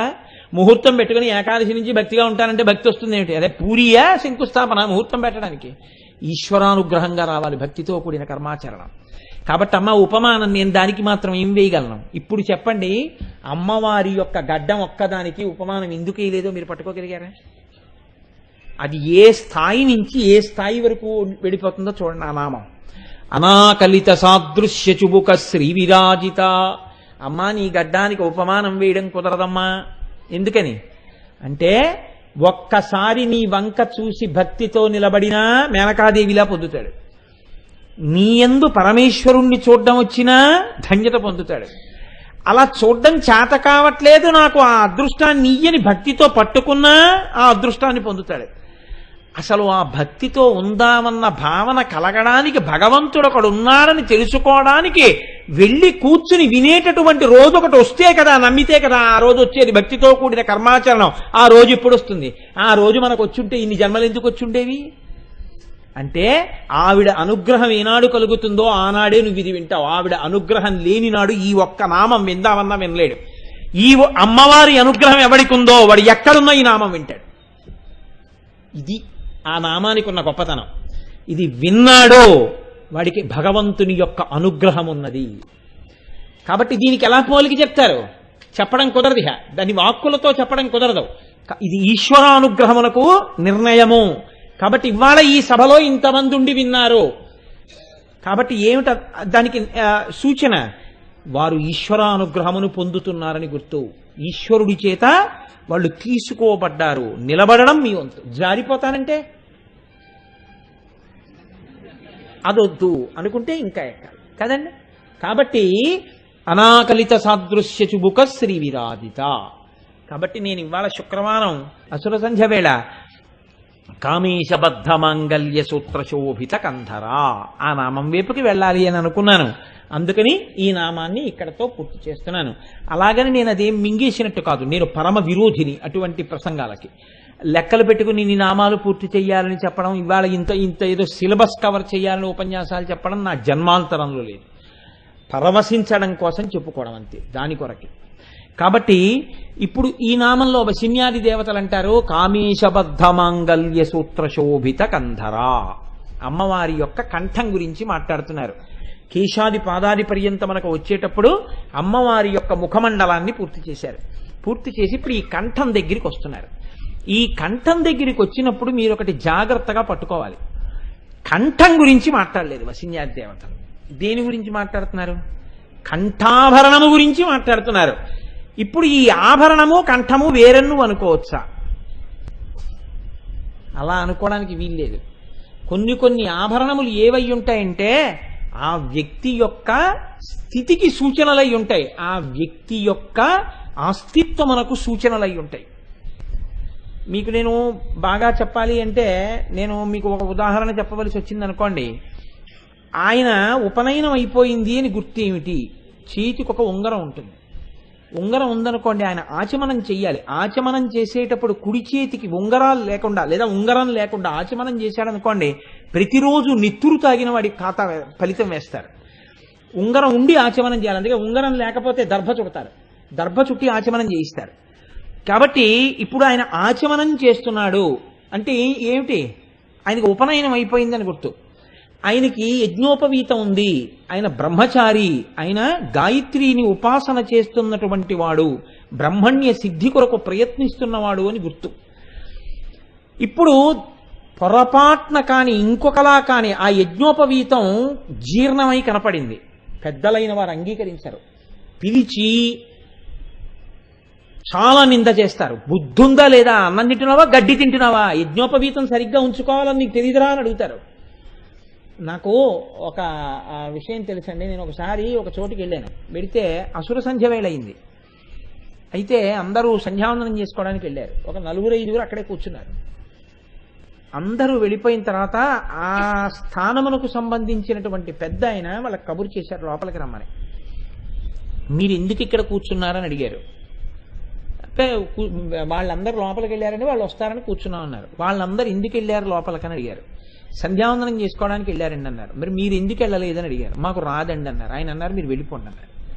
మీరు వెళ్ళిపోండి, మీరు ఇక్కడికి రావక్కర్లేదు, మీరు వెళ్ళిపోయి సంధ్యావందనం నేర్చుకోండి. ముందు నేర్చుకుని మీకు సంధ్యావందనం వచ్చిన తర్వాత ఇక్కడికి రండి. అదే రాని వాళ్ళకి ఇక్కడ స్థానం లేదు. మీకేం అర్థం కాదు, మీరు భ్రష్టులు. కాబట్టి నేను మళ్ళీ బయటకు వచ్చేటప్పటికి మీరు ఉండకూడదు, మీ పెట్లు తీసుకుని వెళ్ళిపోండి అన్నారు. అంటే అసలు అస్తిత్వము ఉండడానికి, నిలబడడానికి, నువ్వనిపించుకున్న గౌరవానికి అది హేతువు. అప్పుడు అది నీ మొత్తం గౌరవానికి అది సూచన కూర్చుంటే ఇంకిప్పుడు నీ గురించి చెప్పడం ఎందుకు? దాని గురించి చెప్తే సరిపోతుంది. నిన్ను గౌరవించారు, అక్కడ ఉండనిచ్చారు అంటే అది దానివల్ల గౌరవం వచ్చిందని గుర్తు. అలా అమ్మవారి కంఠం గురించి చెప్తే కంఠం కన్నా గొప్పదిగా ఇప్పుడు కంఠము యొక్క గొప్పతనాన్ని అంతటినీ దేంతో ముడిపెట్టి చెప్తున్నారు? ఏ 3 ముళ్లతో ఉన్నదాన్ని చెప్తున్నారో అదే ఆ కంఠానికి గొప్ప అని చెప్తున్నారు. ఆ కంఠము అది అభేదమే. ఆ మాటకు వస్తే అది ఆవిడ యొక్క జీవము, అది ఆవిడ ప్రాణము. అందుకే మనకి పూర్వకాలంలో అది ఉంచుకునే అర్హతని కోల్పోగానే వాళ్ళ శరీరం కూడా వదిలేస్తుండేవారు. భారతదేశంలో కొన్ని చోట్ల అటువంటి ఆచారం ఉంటూ ఉండేది. కాబట్టి ఇప్పుడు అమ్మవారి గురించి చెప్తే కామేశబద్ధమంగళ్య సూత్రశోభిత కంధర, మహాకామేశ్వరుడి చేత కట్టబడినటువంటి మంగళసూత్రము కంఠమునందు ప్రకాశిస్తున్నటువంటి తల్లి. ఇప్పుడు ఈ మంగళసూత్రము అందరూ కట్టించుకుంటారు లోకంలో. అందరూ కట్టించుకోవడానికి అమ్మవారు కట్టించుకోవడానికి చాలా పెద్ద భేదం ఉంది. ఎందుకుంది అంటే వివాహమునందు అంతర్భాగము మంగళసూత్రధారణం. వివాహం ఎందుకు చేసుకుంటారు అంటే శాస్త్రం ఒకటే ప్రయోజనాన్ని చెప్పింది. ప్రధాన ప్రయోజనం ఏమి అంటే ఈ శరీరానికి ఆకలి ఎలా కలుగుతుందో, ఈ శరీరానికి దాహం ఎలా కలుగుతుందో, ఈ శరీరానికి బడలిక ఎలా కలుగుతుందో, ఈ శరీరానికి నిద్ర ఎలా కలుగుతుందో, ఈ మనస్సు ఎలా బడలిపోతుందో, అలా అత్యంత శక్తివంతమై నీ అంత నీవు నియంత్రించలేనిది తొక్కి పెట్టావో అదును చూసి కాటు వేసేది ఒకటి ఉంది. అది మనస్సు. ఆ మనస్సు యందు అత్యంత ప్రమాదకరమైనది ఏది? కామము. ఈ కామమును ధర్మబద్ధం చేసేస్తే వాడు హాయిగా జీవితంలో రాణిస్తాడు. కాబట్టి ఇప్పుడు ఈ కామమును ధర్మంతో ముడేసేయాలి. ముడేస్తే ఏమవుతుంది? దానికి అర్థం అనే పిల్ల పుడుతుంది. అందుకని ఇప్పుడు కామము ధర్మబద్ధం అయిపోవాలి. అందుకని ధర్మక్షేత్రంగా పట్టుకొచ్చి ఆడపిల్లని పురుషుడి పక్కన చేరుస్తారు. భారతీయ సంప్రదాయమునందు సనాతన ధర్మమునందు భోగమునకు పత్ని లేదు. పత్ని ధర్మపత్ని. అందుకే సంకల్పం చెప్తే భోగపత్ని సమేతస్య అనో కామపత్ని సమేతస్య అనో చెప్పరు, ధర్మపత్ని సమేతస్య. ఆమె నీకు ఎందుకు వచ్చింది? ధర్మమును నిలబెట్టుకోవడానికి వచ్చింది. ధర్మమునందు అంతర్భాగము నీ కామము కూడా ధర్మబద్ధం కావడం. కామము ధర్మబద్ధం అయితే ఏమిచ్చింది? ఆవిడొక్కతే ఇవ్వగలదు అర్థం ఒకటి. ఏమిటది? పుత్ర సంతానం లేదా సంతానం. ఆ సంతానం కలిగితే తప్ప నీకు పితృరుణం నుంచి విముక్తి లేదు. ఆ విముక్తి కలగాలంటే ఆవిడ ఉండాలి. ఆవిడ ఉంటే యజ్ఞం చేస్తావు, ఆవిడ ఉంటే యాగం చేస్తావు, ఆవిడ లేకపోతే నువ్వు చేయలేవు. కాబట్టి ఇప్పుడు ధర్మబద్ధమైన కామము చేత అర్థమును పొంది ధర్మబద్ధమైన అర్ధకామముల చేత మోక్షమును పొందడం కోసమని ధర్మబద్ధమైన పత్నిని ధర్మబద్ధమైన ఆచరణ కొరకు పురుషుడి పక్కకి తీసుకొచ్చే ప్రక్రియకి వివాహము అని పేరు. సనాతన ధర్మం అందుకు మాట్లాడింది వివాహకాండ గురించి. అంత గొప్పది వివాహకాండ. ఇందులో అంతర్భాగం మంగళసూత్రము. లోకంలో అందరూ ప్రధానంగా వివాహం దేని కొరకు అంటే కామమును ధర్మబద్ధం చేసుకోవడానికి. ఆవిడో ఎవరికి శుశ్రూష చేస్తోందో వాడి మీద మన్మథబాణం వేస్తే మన్మధుడిని కాల్చేశాడు ఆయన. ఇక ఆయనతో పెళ్ళి ఏమిటి ఈవిడికి? పోని తల్లి ఒప్పుకుందా? ఉమా అంది. ఆయనతో నీకు పెళ్ళి ఏమిటే? వద్దంది. వద్దమ్మా అసలు తపస్సు కూడా చేయకండి. పోని తండ్రి ఒప్పుకున్నాడా? తండ్రికి అంత సంతోషం లేదు. పోని వెళ్ళి తపస్సు చేసింది. ఆయనే వచ్చాడు బ్రహ్మచారిగా. ఆయన ఒప్పుకున్నాడా? వాడితో నీకు పెళ్ళి ఏమిటని ఆయన ఇంత చేశాడు. ఇంత కష్టపడి పాపం అన్ని పెళ్లికి సిద్ధం చేసింది, తయారయ్యింది. దిగంబరుడిగా వెళ్ళాడు వీధి ముందు నుంచి. వెళితే మేనక చూసి వీడితో నీకు పెళ్ళి ఏమిటో, నిన్ను చంపేస్తాను, నేను చచ్చిపోతానంది. అప్పుడు పెళ్లి జరగొట్టుకునే ప్రయత్నం చేశాడు. తీరా తీసుకొచ్చి పెళ్లిపీటల మీద కూర్చోబెట్టారు. ప్రవర చెప్పాలి, ఈయన తాతగారి పేరు తండ్రి గారి పేరు ఏమిటన్నారు. ఎవ్వడికి తెలియదు. అందరికన్నా ముందు పుట్టినవాడు ఆయన ఒక్కడే. ఎందుకని? నిత్యాయ త్రిగుణాత్మనే పురజితే కాత్యాయ నీశ్రేయసే సత్యాయ అవ్యకుటుంబినే అన్నారు శంకరాచార్యుల వారు. ఆద్య కుటుంబినే మొట్టమొదటి ఉన్నవాడు ఆయనే. ఇప్పుడు ఆయనకి తండ్రి ఎవరు, తాత ఎవరు? తండ్రి తాత లేని వాడికి పెళ్లి పిల్లని ఎవరిస్తాడు? మళ్ళీ మొదటికి వచ్చింది పెళ్లి. సరే ఏదో నడిచింది అనుకోండి, మనం ఇక్కడ చేశాం కదా పార్వతీ కళ్యాణం. ఆఖరికి పెళ్ళి అయింది. ఇప్పుడు చెప్పండి, లోకంలో పెళ్లికి పార్వతీ కళ్యాణానికి ఎంత తేడా?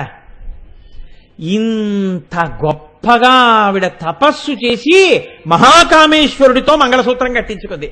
ఆయన వచ్చి 3 ముళ్ళు వేయడమే వంగి ఆడదాని మెళ్ళో వేయించుకుంది ఆవిడ. ఇప్పుడు చెప్పండి, వెయ్యడం శివుడి గొప్ప, వేయించుకోవడం అమ్మ గొప్ప? అమ్మదే గొప్ప. ఏమంటే ఆవిడ అలా వేయించుకుంటే ఆవిడ గొప్పేమో, మీరు ఎందుకండి అంత సంతోషపడిపోవడం, ఇప్పుడు మమ్మల్ని ఎందుకండి ఇలా కూర్చోబెట్టడం అంటారేమో. ఆవిడ అలా వేయించుకుంది కాబట్టి మీకు నాకు పరమేశ్వరుడి దర్శనం, లేకపోతే ఆయన మహాకామేశ్వరుడు మహాదక్షిణామూర్తి అయి ఎక్కడో కూర్చుంటాడు అలా. ఇప్పుడు కరచరణాదులతో కదిలేటట్టుగా చేసి పక్కకి తీసుకొచ్చి కూర్చోబెట్టిందంటే ఆవిడ శక్తి.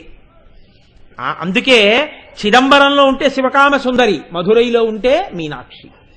మన్ని రక్షిస్తుంది, శివుడికి భార్యగా ఉంటుంది. అందుకని 2 క్షేత్రాల్లో 2 పేర్లతో ఉంటుంది ఆవిడ. ఆవిడ ఇదండి కారణం. అమ్మవారు ఎక్కడ ఏ పేరుతో ఉన్నా అందులో గమ్మత్తులు ఉంటాయి. అందుకని ఆవిడే మీనాక్షి, ఆవిడే శివకామ సుందరి. ఆవిడ శివకామ సుందరిగా ఉంటే ఆయనకి భార్య, ఆవిడ మీనాక్షిగా ఉంటే నాకు మీకు అమ్మ. ఆవిడ మీనాక్షిగాను ఉంటుంది, శివకామ సుందరిగాను ఉంటుంది. అంటే మా ఆవిడ నా పిల్లలకి తల్లిగా ఉన్నప్పుడు నాకు భార్యగా ఉండకపోవడం, నాకు భార్యగా ఉన్నప్పుడు పిల్లలకి తల్లిగా ఉండకపోవడం, ఇన్ని ఉంటాయంటే. ద్విపాత్రాభినయనం అనేటటువంటిది బహుశా లోకంలో వచ్చింది మొట్టమొదట పార్వతీ పరమేశ్వరుడి దగ్గరే మొదలైంది. అనేక పాత్రాల అభినయం. ఎందుకని ఏకకాలంలో జరిగిపోతూ ఉంటుంది. ఆడది భార్య ఈయనకి భార్యగా ఉంటుంది, పిల్లలకి తల్లిగా ఉంటుంది. ఈయన సంతోషంగా ఆవిడ వంక చూస్తాడు, పిల్లలు అమ్మని ప్రేమగా చూస్తారు, భక్తితో చూస్తారు. ఏకకాలమునందు అలా చూడబడడం ఆడదాని యొక్క గొప్పతనం. అలాగే అమ్మవారు చిదంబరంలో శివకామ సుందరి, పరమశివుడికి ఇల్లాలు. మధురైలో నాకు మీకు తల్లి.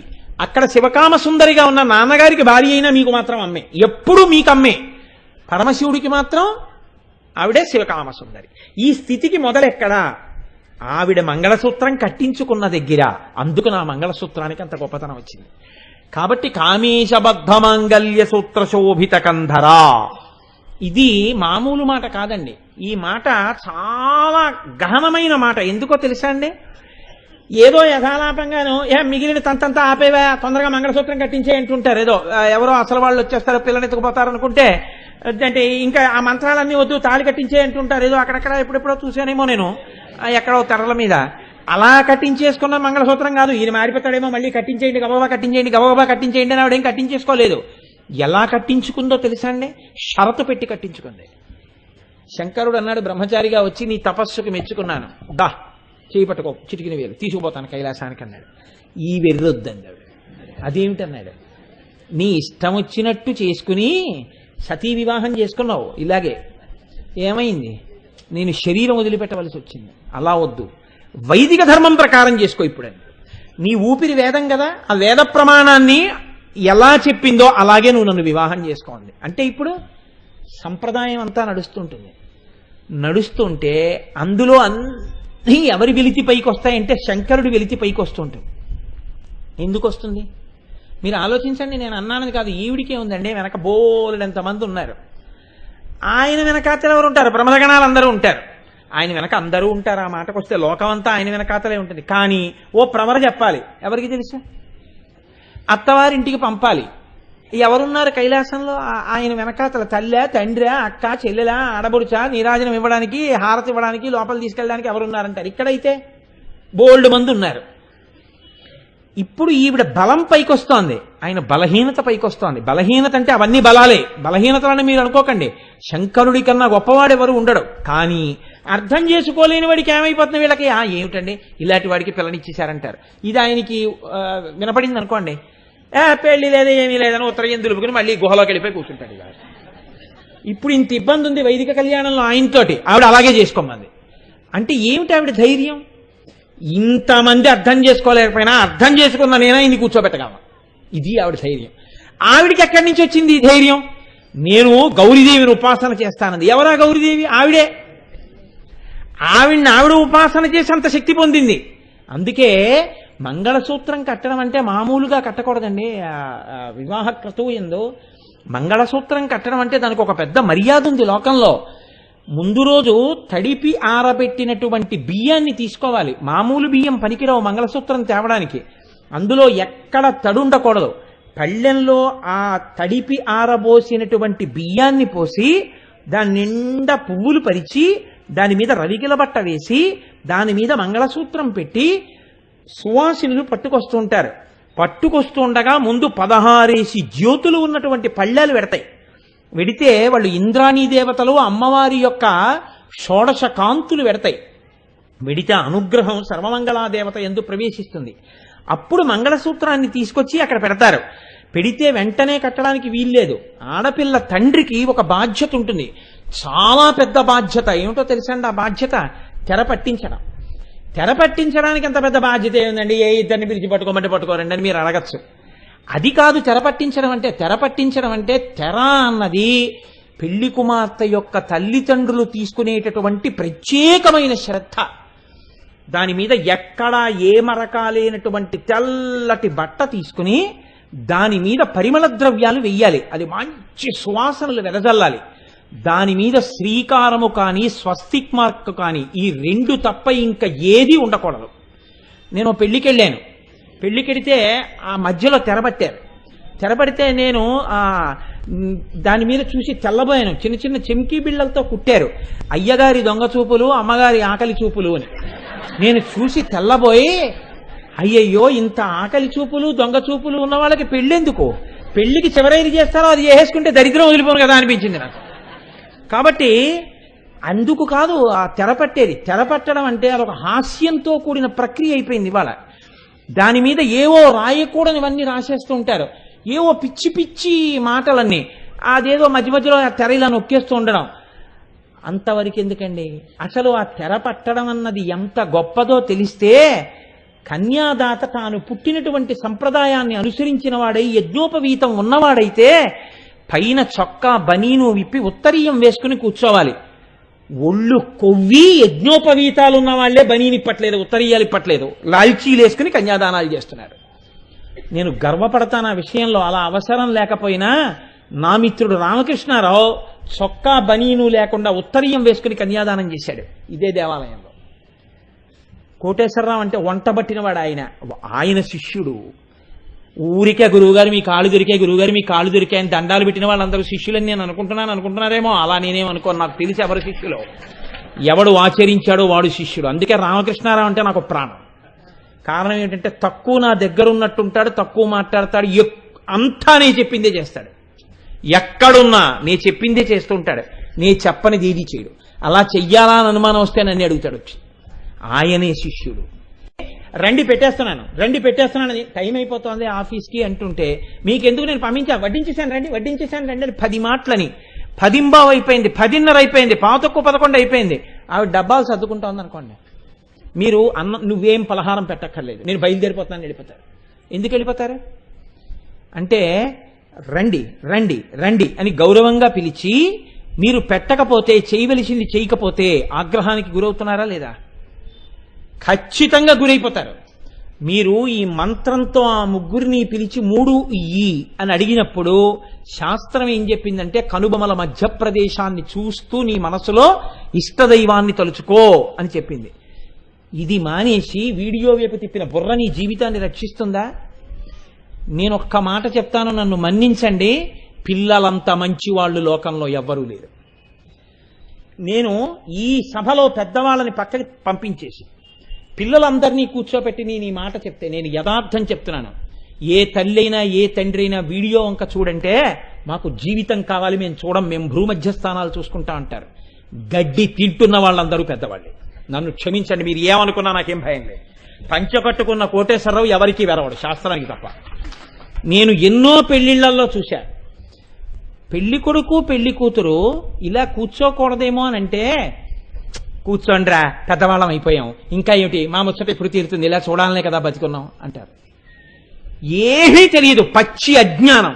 కానీ మాకన్నీ తెలుసనేటటువంటి ఒక అహంకారంతో మాకిది ఆనవాయితీ లేదంటుంటారు. ఆనవాయితీ ఏమిటండి? ఆనవాయితీ అన్న మాట ఒకటి ఉంటుందా?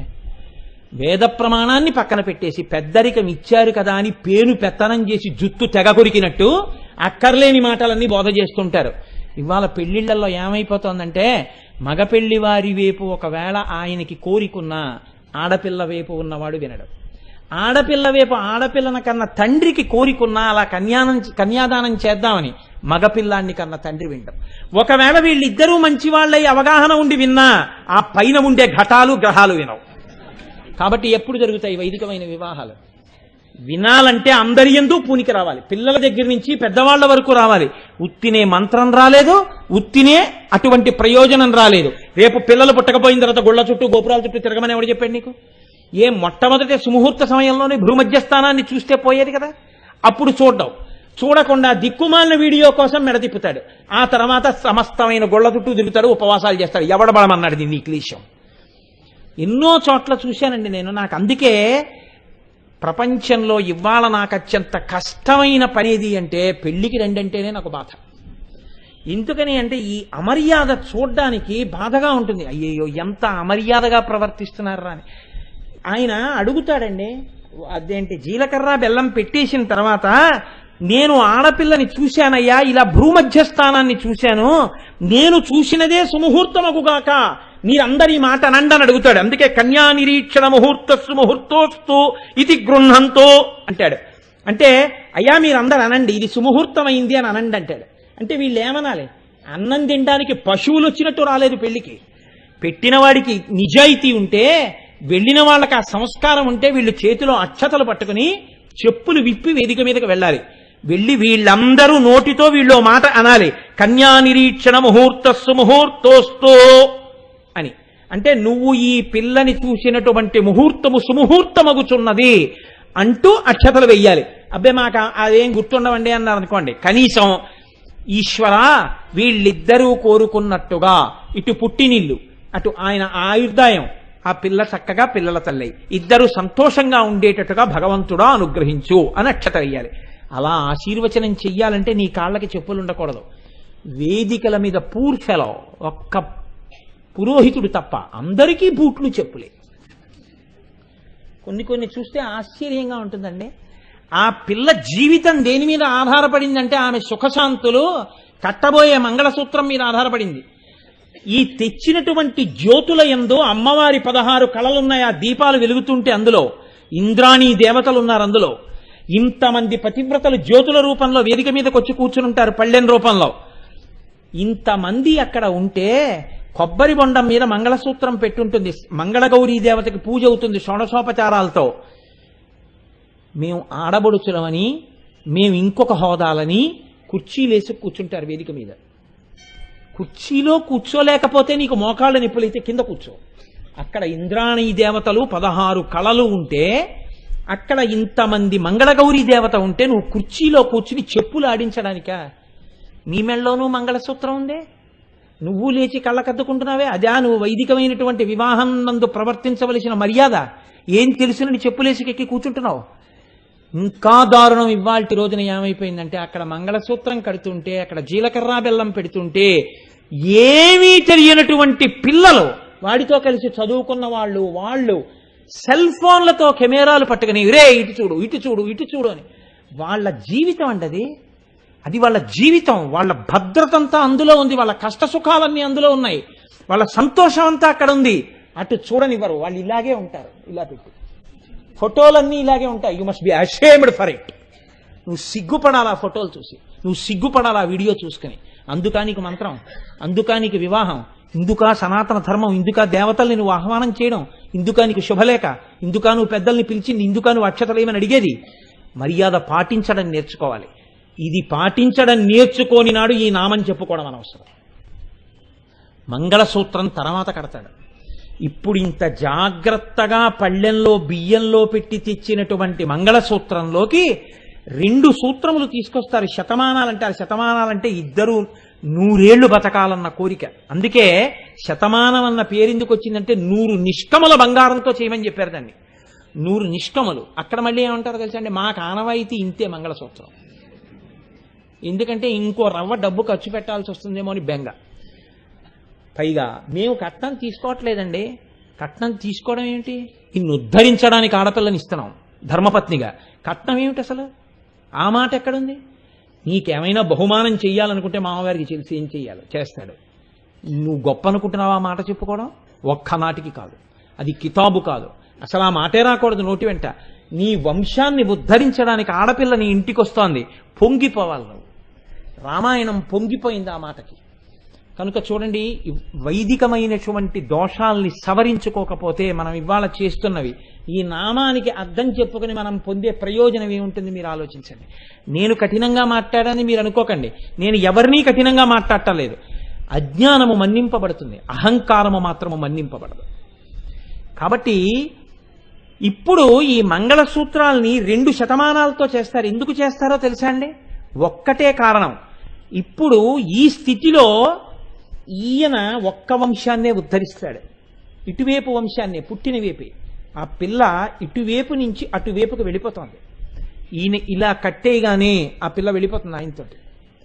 ఆ పిల్ల అలా వెళ్ళిపోతే ఇంకా ఇటువైపు వారిని ఆ పిల్ల ఉద్ధరించలేదని మీరు అనుకుంటున్నారా? అలా వెళ్ళిపోవడంలోనే ఉద్ధరించేస్తుంది. అది మంగళసూత్రం యొక్క గొప్పతనం. ఇక్కడ పుట్టి, ఇక్కడ పెరిగి, ఇక్కడ అన్నదమ్ములతో అక్క చెల్లెళ్లతో సుఖ సంతోషాలతో ఆడుకుని పెరిగినటువంటి పెద్ద పిల్ల, ఏమీ తెలియకుండా అమ్మ అమ్మ అమ్మ అంటూ అమ్మ వెంట తిరిగిన ఆడపిల్ల, నాన్నగారండి నాన్నగారండి నాన్నగారండి అంటూ నాన్నగారి దగ్గర గారాబాలొలకపోసిన ఆడపిల్ల, ముక్కు మొహం తిరిగినటువంటి వాడు 3 ముళ్ళు వేస్తే వాడి చిటికిన వేలు పట్టుకుని వెళ్ళిపోతోంది. ఏడవచ్చా అని అడిగింది శాస్త్రం. ఏడిస్తే అది అశుభం, ఏడవద్దని చెప్పింది. అలా ఆడపిల్ల వెళ్ళడం సనాతన ధర్మానికి పట్టుకోమరా. దానివల్ల నెలకి 3 వానల్లో 1 వాన ఆడదాని వల్ల కురుస్తోందండి. అలా వెళ్ళింది కాబట్టే ఈ జాతి బతికింది, ఈ జాతికి గౌరవం వచ్చింది. లేకపోతే గౌరవం ఎక్కడుంది? కాబట్టి ఇప్పుడు ఆ పిల్ల ఆయన్ని నమ్మి ఇతడితోడి జీవితము నా జీవితం అని వెళ్ళిపోతోంది. ఇలా వెళ్ళిపోవడానికే దీనికి ఒక పెద్ద ఇది చెప్పారు వేదంలో. దీనికి సంబంధించి ఒక గొప్ప మాట చెప్పారు మంగళసూత్రానికి. యథా వివాహే స్త్రియా కంఠే మంగళసూత్రం లింగం తద్వత్ అన్నారు. అంటే లింగం అంటే గుర్తు. ఆమె మెడలో మంగళసూత్రము దేనికి గుర్తు? 2 శతమానాలతో ఉంది. నేను ఈ ఇంటి నుంచి ఆ ఇంటికి వెళ్ళినా నేను అక్కడ బాగా ప్రవర్తించి మిమ్మల్ని కూడా నేను ఉద్ధరిస్తాను. అక్కడ నేను ధర్మంతో ఉంటే ఇక్కడ మీరు ఐశ్వర్యంతో ఉంటారు నాన్నగారు, బెంగ పెట్టుకోకుండా అక్కడికి వెడుతోంది. అక్కడ ధర్మాచరణంతో ఈ ఇంటి పేరు వదిలిపెట్టి ఆ ఇంటి పేరు పుచ్చుకుని, ఈ వంశాన్ని వదిలిపెట్టి ఆ వంశాన్ని పుచ్చుకుని, ఇక్కడ వారిని వదిలి అక్కడ వారి చెయ్యి పట్టుకుని వారిని ఉద్ధరిస్తోంది. ఉద్ధరించి 2 వంశాల్ని ఉద్ధరిస్తోంది.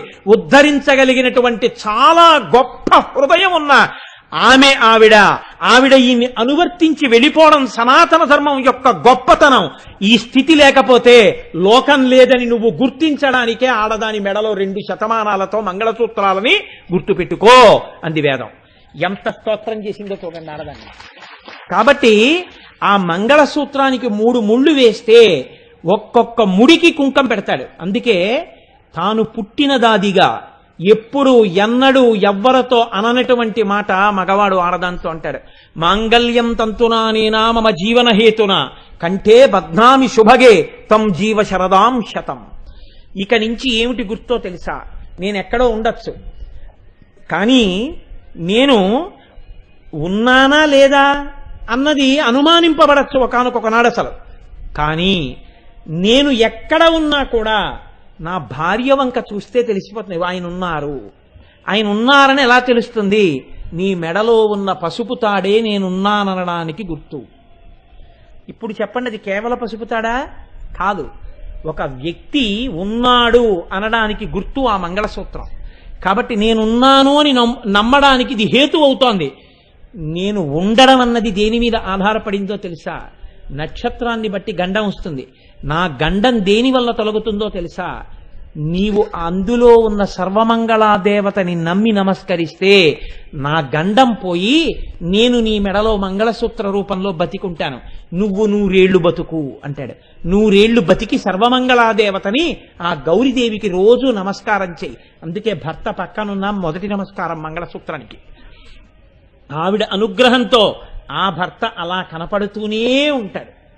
కాబట్టి ఇంత గొప్ప శక్తి దేని ఎందున్నది? మంగళసూత్రమునందున్నది. మీరు వివాహ కాండని జాగ్రత్తగా పరిశీలనం చేయండి. సప్తపది ఉంది. అప్పటికి 7 అడుగులు నడుస్తారు. ఆ తర్వాత 7 అడుగులు నడిచినట్టు ఏమైనా గుర్తుంటుందా? ఏముండదు. పాణిగ్రహణం చేస్తాడు, ఏమైనా గుర్తుంటుందా? ఏముండదు. ఆయన చెయ్యి ఈవిడ చెయ్యి ఆయన పట్టుకుని వదిలిపెట్టేస్తారు కాసేపటికి. యోక్త్రబంధనం చేస్తాడు, మొల చుట్టూ దర్భలతో పేని తాడు కడతాడు, ఉంటుందా? వదిలిపెట్టేస్తారు. గృహప్రవేశం చేసే ముందు ఆ పవిట కొంగులో మూట కట్టి పంపిస్తారు, ఉంటుందా? తర్వాత విప్పేస్తారు. ఈమెకి వివాహంలో చేసినటువంటి అంగములు ఏ ఉన్నాయో అవన్నీ అప్పుడు జరిగి ఆ తర్వాత అయిపోతుంటాయి. పాణిగ్రహణం అప్పుడైంది, అయిపోయింది ఆ తర్వాత. కానీ ఒక్కటి మాత్రం వివాహంలో అయిపోయిందని జ్ఞాపకం పెట్టుకుని ఇక జీవితంలో తీయనిదంటూ ఉంటే మంగళసూత్రం ఒక్కటే. కాబట్టి ఇప్పుడు వివాహము యొక్క మొత్తం సారాంశం దేంట్లోకి వచ్చి నిలబడిపోయింది? మంగళసూత్రంలో నిలబడిపోయింది. ఇప్పుడు ఆ మంగళసూత్రాలను బట్టి పెళ్ళైపోయిందంటారు. ఆవిడ పాణిగ్రహణం చేసిందో లేదో నువ్వు చూడలేదు, ఆవిడ సప్తపది చేసిందో లేదో నువ్వు చూడలేదు, ఆవిడ మంగళసూత్రం చూసావు. ఆవిడ లక్ష్మీదేవి అండి, ఆవిడికి పెళ్ళి అయిపోయిందంటారు. ఆవిడ పార్వతీదేవి అండి, ఆవిడికి పెళ్ళి అయిపోయిందంటారు. ఇప్పుడు ఆమె ఒకరి ఇల్లాలు, లక్ష్మీ స్వరూప, పార్వతీ స్వరూప, దేన్ని బట్టి నిర్ణయిస్తున్నావు? మంగళసూత్రాన్ని బట్టి నిర్ణయిస్తున్నావు. శాస్త్రం అంది దీన్ని కంఠానికి ఎందుకు కడతారో నీకు తెలుసా? కంఠానికి కట్టడం వెనకాతల ఒకటే గుర్తు, ఆ కంఠంలో ఇది ఉంది కాబట్టి ఆయన ఉన్నాడు, ఆ కంఠంలో ఇది ఉంది కాబట్టి ఈవిడికి సంతోషం ఉంది. ఆయనతో కలిసి ఇటొచ్చి ఉద్ధరించడానికి ఆవిడ వచ్చింది. ఆయనే ఆవిడికి సర్వస్వం. ఇప్పుడు అదే లేని నాడు ఇన్ని ఉన్నా ఒకటే, లేకపోయినా ఒకటే. కాబట్టి అన్నీ ఆవిడకుండడం, అన్నీ ఆయనకుండడం ఇదే. అందుకని ఇది కంఠంలో వేస్తారు. కంఠంలోనే ఎందుకు వేయాలి అంటే 2 కారణాలు చెప్పారు పెద్దలు.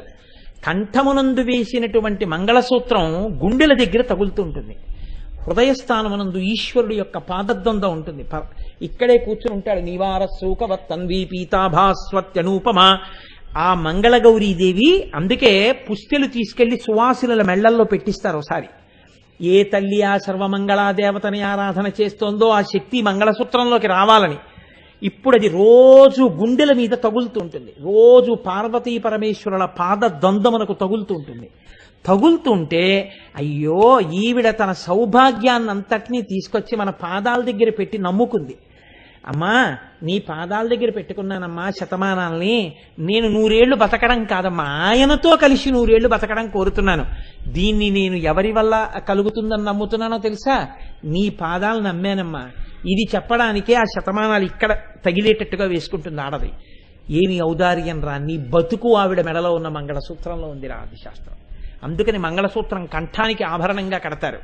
ఇది పతివ్రతా చిహ్నం, సుమంగళీ చిహ్నం, ఆడదాని ఔదార్యానికి చిహ్నం, సనాతన ధర్మము యొక్క గొప్పతనానికి చిహ్నం. 3 ముళ్ళు వేస్తారు. 3 ముళ్ళు అంటే సత్యం. ఏమండి ఇక్కడ తగలాలంటే ఇలా కట్టకూడదా అని అనుమానం రావచ్చు. అలా కట్టరు. ఎందుకు కట్టరో తెలుసా అండి? ఒక్కటే కారణం, ఈ పైన తల ఉంటుంది, ఈ కింద శరీరం ఉంటుంది. ఈ పైన ఉండేటటువంటి తల ఆదేశములనిస్తుంది. ఈ ఆదేశములు వెన్నుపాము నుంచి పెడతాయి. వెన్నుపాము నుంచి నాడీమండలం అంతా ప్రసరణ ఉంటుంది. ఈ నాడీమండలం తలకాయ చేసినటువంటి నిర్ణయాల్ని రిసీవ్ చేసుకుంటుంది. ఈ కింద వచ్చినటువంటి కష్టాల్ని నివేదిస్తుంది పెద్ద మెదడికి. మీరు చిన్నప్పుడు చదువుకుంటుంటారు, ఇక్కడ చీమ కుడుతోంది అనుకోండి, చీమ కుడుతుంటే ఇక్కడ ఉన్న నాడులు ఏం చేస్తాయంటే తమంత తాముగా ఆదేశం ఇవ్వవు. ఇక్కడ చీమ కుడుతోంది, ఇక్కడ చీమ కుడుతోంది అని నాడులు వెన్నుపాము గుండా గబగబా సందేశం పైకి వెళ్ళిపోయి ఇక్కడ మనం ఇలా ఇలా ఇలా ఇలా నెంబర్ కొడితే ఎక్కడో ఉన్నవాడి సెల్లు మోగినట్టు ఇక్కడ చీమ కుడుతోందని నాడీమండలం వెన్నుపాములోంచి పైకి వెళ్ళి పెద్ద మెదడికి చెప్తుంది. పెద్ద మెదడు అంటుంది అక్కడ చీమ కుడుతుంటే కుడి చేతిని వెళ్ళి అక్కడ ఒక్కసారి ఇలా అనమను, ఆ చీమ చచ్చిపోతుంది అంటుంది. ఇప్పుడు ఈ సందేశం వెన్నుపాములోంచి కుడి చేతిలోకి వస్తుంది. ఈ కుడి చేయి కదిలి వెళ్ళి ఇక్కడ ఇలా అంటుంది, మంట తగ్గిపోయినది. ఇప్పుడు చెయ్యి అలా అంటూ ఉండడం వల్ల మంట పుడుతోంది, మళ్ళీ సందేశం పెడుతుంది.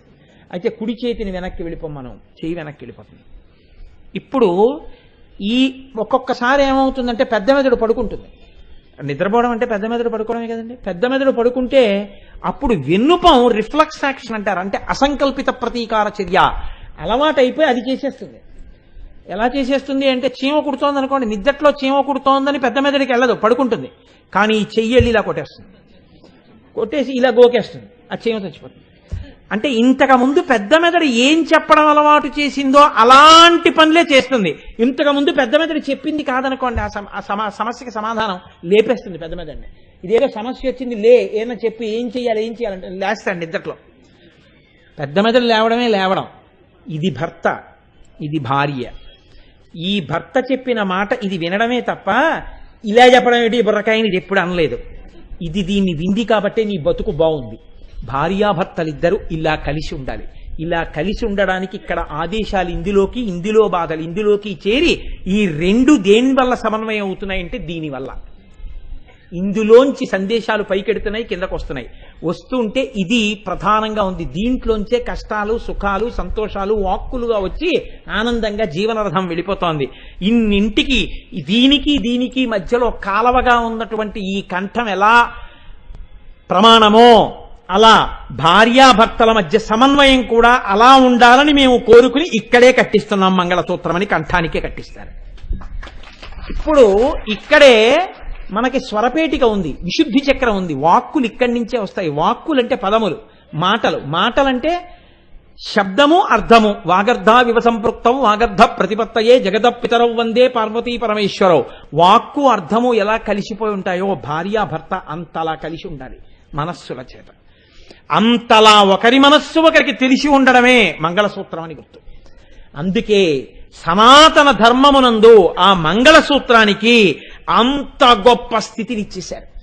ఆ మంగళసూత్రం ఉన్నది, ఆ ఇల్లు సంతోషంగా ఉన్నది, ఆమె సంతోషంగా ఉంది, ఆయన సంతోషంగా ఉన్నాడు, ఆ పిల్లలు సంతోషంగా ఉన్నారు. ఇన్నిటికీ ఏది కారణం? ఆ మంగళసూత్రమే.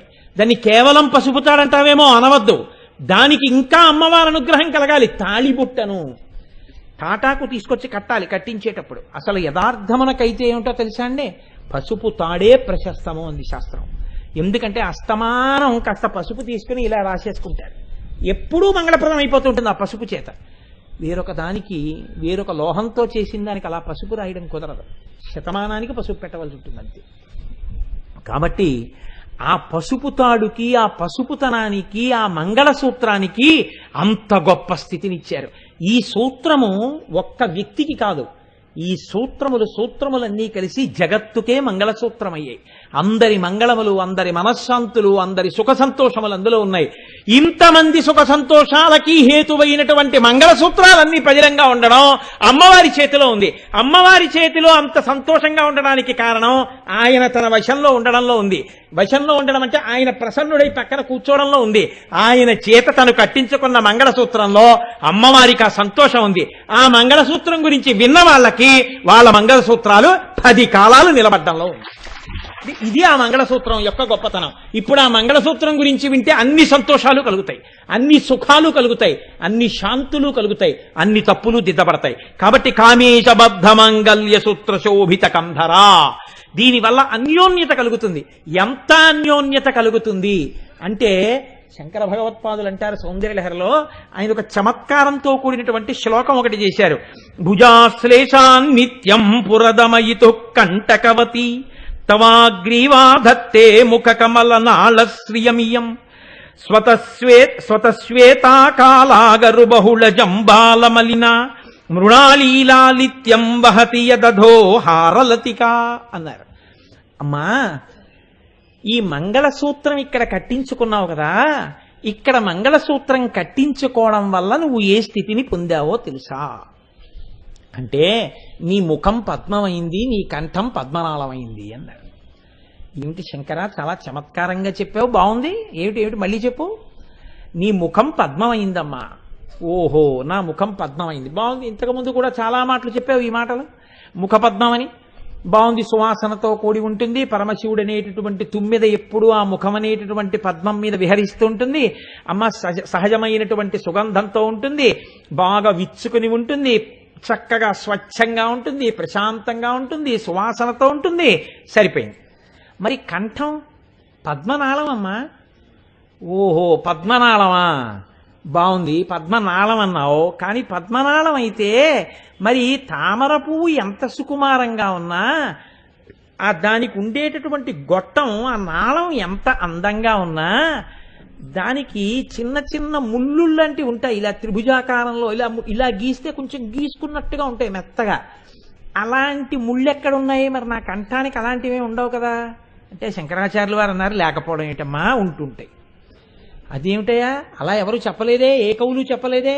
నాకు అలా ముళ్ళుగా ఉండడం, అలా పొక్కుల్లో ఉండడం నాకేం లేదు కదా, కంఠానికి ఎలా సరిపోతుంది తామర తూడుతో నా కంఠం అంటే శంకరాచార్యులు వారు అన్నారు, అమ్మా నీకు తెలియదమ్మా, ఉంది. ఎప్పుడో తెలుసా? తవ గ్రీవాదత్తే ముఖ కమల నాళ శ్రియమియం స్వతశ్వేతాకాలాగరు బహుళ జంబాలమలిన. తల్లి భుజాశ్లేషాన్ నిత్యం పురదమయితు కంటకవతి. ఆ మంగళసూత్రం కట్టించుకున్నావు కదా, కట్టించుకుని ఆయన్ని అనువర్తించి కైలాసానికి వచ్చేసావు కదా, ఆయన్ని ప్రీతితో సేవించి ఆయన మనస్సు చూరగొన్నావు కదా, ఇంత మంచి భార్య అన్న సంతోషంలో పరమశివుడు వచ్చి తన యొక్క పెద్ద పెద్ద బాహువులతో నిన్ను ఇలా కౌగిలించుకుంటాడు. కౌగిలించుకుంటే మెరుపు తీగలా సన్నగా ఉండేటటువంటి నువ్వు ఆయన కౌగిటిలో ఒదిగిపోతావు. ఒదిగిపోయినప్పుడు నీ శరీరం అంతా సరిపోయేటట్టుగా ఈయన ఇలా చేతులతో గట్టిగా కౌగిలించుకుని దగ్గరకి తీసుకుంటే ఇంతటి పరమశివుణ్ణి, మన్మధుణ్ణి కాల్చిన వాణ్ణి నన్ను ఆలింగనం చేసుకునేటంత జాగ్రత్తగా ప్రీతితో అనువర్తించగలిగాను. ఆయన ప్రేమ చూరగొన్నానని ఆయన చేతులు నిన్ను పట్టుకున్నప్పుడు సంతోషంతో నీకు పులకాంకురాలు వస్తాయి. అప్పుడు ఇక్కడ లేచిన పులకాంకురాలు తామరతూడు మీద వచ్చిన పొక్కుల్లా ఉన్నాయమ్మా అన్నారు. అమ్మ బాబోయ్ శంకరా, అక్కడ వరకు వచ్చేసామన్నమాట. సరే, బాగుంది. మరి తామర తూడు కంఠమైతే అది ఇలా బురద లోపలికి ఉన్నప్పుడు ఆ లోపల ఇలా తూళ్ళు కింద ఉంటాయి కదా, పక్కనేవో తీగల కింద ఉంటాయి కదా, మరి అవన్నీ ఏమిటని అడిగింది అమ్మవారు. అడిగితే అమ్మా అది పెద్ద విశేషం కాదు, నేను చెప్తాను తల్లి. నువ్వు మెడలో ముత్యాలహారాలు వేసుకుంటావు కదా, నువ్వు శరీరం అంతా అగరు పూసుకుని ఉంటావు సుగంధం కోసమని. నల్లటి అగరు పూసుకునేటప్పటికీ ఎర్రటి తల్లివైనా ఆ గుండెలంతా కొద్దిగా నల్లగా అగరుతోటి ఈ మెడలో వేసుకున్నటువంటి ముత్యాలహారాలు, మెడలో వేసుకున్నటువంటి ఇతర హారాలు అన్నీ ఆ అగరుతో కలిసి కొద్దిగా మట్టెంటుకున్నట్టుగా ఉండి కొద్దిగా బురదగా ఉన్నట్టు ఉంటుంది. అదేనమ్మా తామల తూడు పక్కన ఉన్నటువంటి బురదతో కూడినటువంటి తూండ్లు అన్నారు. ఓహో, ఇక్కడి నుంచి పైకొచ్చి ముఖాన్ని మాత్రం పద్మం చేశావా? దీనికంతటికీ కారణం నేను కట్టించుకున్న మంగళసూత్రం, పరమశివుణ్ణి అనువర్తించడం, దానివల్ల నన్ను కౌగిలించుకోవడం. ఎంత గొప్పగా చెప్పావయ్యా శంకరా. మంగళసూత్రం యొక్క గొప్పతనం అమ్మవారు శంకరుణ్ణి ఇప్పటికీ మన దర్శనార్థం తండ్రి మనకి దర్శనం ఇప్పించడం కోసం తీసుకొచ్చి అలా కూర్చోపెట్టగలిగిందని ఆవిడ పాతివ్రత్యాన్ని కీర్తించారు. ఆయన అంటారు, గళారేఖాస్తిస్రో గతి గమక గీతైక నిపుణే వివాహ వ్యానద్ధ ప్రగుణ గుణ సంఖ్యా ప్రతిభువ విరాజంతే నానావిధ మధుర రాగాకర భువాం త్రయాణం గ్రామాణం స్థితి నియమ సీమానయువతే. తల్లి గళే రేఖాస్తిస్రో గతి గమక గీతైక నిపుణే. అమ్మవారి యొక్క కంఠం మీద ఇలా 3 గీతలు ఉంటాయిట. ఈ 3 గీతలు ఉండడానికి పెద్ద శాస్త్రం చెప్పారు పెద్దలు. మగవాడికైతే యాడమ్స్ యాపిల్ అంటారు. యాడమ్స్ యాపిల్ అంటే కంఠం మీద కొంచెం ఇలా ఉంటుంది, త్రిభుజాకారంగా చిన్నది. ఇది ఎందుకు ఉంటుంది అన్నారు. ప్రతి పురుషుడు యందు పరమేశ్వరాంశ ఉంది అన్నారు. ఎలా ఉంది అన్నారు. శంకరుడు హాలాహలం తాగుతున్నప్పుడు పార్వతీదేవికో ముచ్చటేసింది. ఈయన ఎప్పుడు ఏమన్నా చేయించుకోండి అంటే నాకెందుకు అంటారు మహాజ్ఞాని. ఇంత తెల్లగా ఉంటారు కదా, ఎలాగో మెళ్ళో ఏమీ వేసుకోరు, గభాలను ఆ కంఠం దగ్గర హాలాహలం ఆపేస్తే నల్లగా ఉండి ఓ నీలమణి వేసుకున్నట్టు ఉంటుందని ఆ కంఠం దగ్గర ఇలా పట్టుకుని ఆపితే కంఠం దగ్గర ఉండిపోయిందిట. అది పరమశివుడి యొక్క కంఠంలో హాలాహలం ఉండిపోతే ఆయన యొక్క అంశతో వచ్చిన పురుషులందరికీ అది యాడమ్స్ యాపిల్గా వచ్చిందిట. ఆ క్రైస్తవ సంప్రదాయంలో యాడమ్స్ యాపిల్ అంటారు. అంటే కంఠం దగ్గర ఉండేటటువంటి కొంచెం ఉబ్బెత్తుగా ఉండేటటువంటిది శివాంశ. అలా ఎవరికైనా లేకపోతే వాళ్ళకి అమ్మవారి అనుగ్రహం ఎక్కువ ఉందని గుర్తు. పార్వతీ అంశతోనే ఉన్న పురుష స్వరూపం అని శ్యామశాస్త్రి గారు. కాబట్టి అది మగవాడికి ఇలా ఉంటుంది, ఆడదానికి 3 గీతలు ఉంటాయన్నారు. ఈ 3 గీతలు ఏమిటో తెలుసా? మహాజ్ఞాని అయినటువంటి పరమశివుణ్ణి కూడా పక్కన కూర్చోపెట్టుకుని ఆయన కూడా మన యొక్క కష్ట సుఖాలు చూసేటట్టుగా చెయ్యగలిగినటువంటి త్రిగుణములతో కూడిన వాడిగా శంకరుణ్ణి కిందకి దింపి తీసుకొచ్చినటువంటి స్థితి అమ్మవారి కంఠం మీద 3 గీతలు. ఈ 3 గీతలే మహాపతివ్రతల యొక్క సూచనలు. ఆ 3 గీతలు ఎవరికి ఉంటాయో వాళ్ళు సంగీతంలో చాలా గొప్ప స్థితిని పొందుతారని, మహాభక్తులై సాక్షాత్ అమ్మవారి అంశని పొంది ఉంటారని గుర్తు. కాబట్టి సాముద్రికం అలా మాట్లాడుతుంది. అమ్మవారి కంఠం మీద ఉన్న 3 మడతలు చూసి శంకరాచార్యులు వారు అన్నారు, అమ్మా నాకైతే ఏమనిపిస్తోందో తెలుసా, సంగీతంలో గ్రామము అని ఒకటి ఉంటుంది. ఈ గ్రామమునకు షడ్జ మధ్యమ గాంధార అని 3 హద్దులు. బాగా పైకి పాడారనుకోండి షడ్జ, మధ్యమంలో పాడితే మధ్యమ, గాంధార అంటే కింద స్థాయి. ఈ ఈ 3 గ్రామములు అంటారు. సంగీతం బాగా తెలుసున్నటువంటి వాళ్ళైతే సంగీతాన్ని పాడేటప్పుడు దాన్ని క్రమబద్ధంగా పాడేటటువంటి వాళ్ళు మార్గ సంగీతము అంటారు. అలా కాకుండా రంజకత్వం కోసం పాడతారు. అంటే దానికి సంగీతం ఉండదు, దానికి రాగతాళ ధ్వనులతో సరిపోయి ఉండదు, కానీ పాట వినడానికి చాలా బాగుంటుంది. వినడానికి బాగుండి రంజకత్వంతో మాత్రమే ఉన్నటువంటి సంగీతాన్ని దేశీ సంగీతము అంటారు. ఓ కోయిల కూస్తోంది అనుకోండి, చాలా బాగుంటుంది, కానీ కూ కూ అన్న దాంట్లో స్వరమే ఉంది, రాగతాళాలు ఏమిటి, షడ్జమమా, మధ్యమమా, గాంధారమా, లేకపోతే తోడి రాగమా, ఆనంద భైరవ, శంకరాభరణంతో కలిసిందా, ఏ స్వరం వేస్తున్నారు, ఏ స్థాయిలో ఉంది, దాని శృతి ఎంత అని అడిగారు అనుకోండి చెప్పలేరు. కానీ పరమ గొప్ప సంగీత విద్వాంసుడు ఉన్నాడు అనుకోండి, ఆయన ఏం చేస్తాడంటే ముందు శృతి పెట్టుకుంటాడు. ఇంత స్థాయిలో పాడతాను అని నిర్ణయం చేసుకుంటాడు. నిర్ణయం చేసుకుని కీర్తన ప్రారంభం దగ్గర నుంచి కీర్తన చివరి వరకు కూడా ఆ హద్దులోనే పాడతాడు. ఈ హద్దు దాటకుండా పాడతాడు. ఒక కీర్తన చేసేటప్పుడు చాలా మంద్రంగా పాడితేనే బాగుంటుంది. ఇది గీత అంటారు. గీత అంటే గీతంలో సాహిత్యం ఉంటుంది. ఇప్పుడు ఈ సాహిత్యాన్ని బట్టి పాట పాడాలి. ఇప్పుడు మీకు నేను ఒక ఉదాహరణ చెప్పవలసి వచ్చింది అనుకోండి, ఇదేంటి అమ్మా, నీకు నేను ప్రతిరోజు పూలు తెచ్చి పూజ చేద్దాం అనుకుంటున్నాను, కానీ ఎంగిలి లేని పూలు తెద్దామంటే ఆ ప్రతి తుమ్మెద పువ్వుల మీద వాలుతోంది, చెంతనున్న తేటి తుమ్మెద ఎంగిలంటున్నాయి లింగ మహానుభావ అని పాడాలనుకోండి, దాన్ని మహానుభావ అన్నారు అనుకోండి పెద్ద స్థాయిలో, దాన్ని వేగంగా పాడారనుకోండి, దాని ఆ ఆవిష్కరణ రాదు. గీతమునందున్న సాహిత్యమును తెలుసుకోవాలి.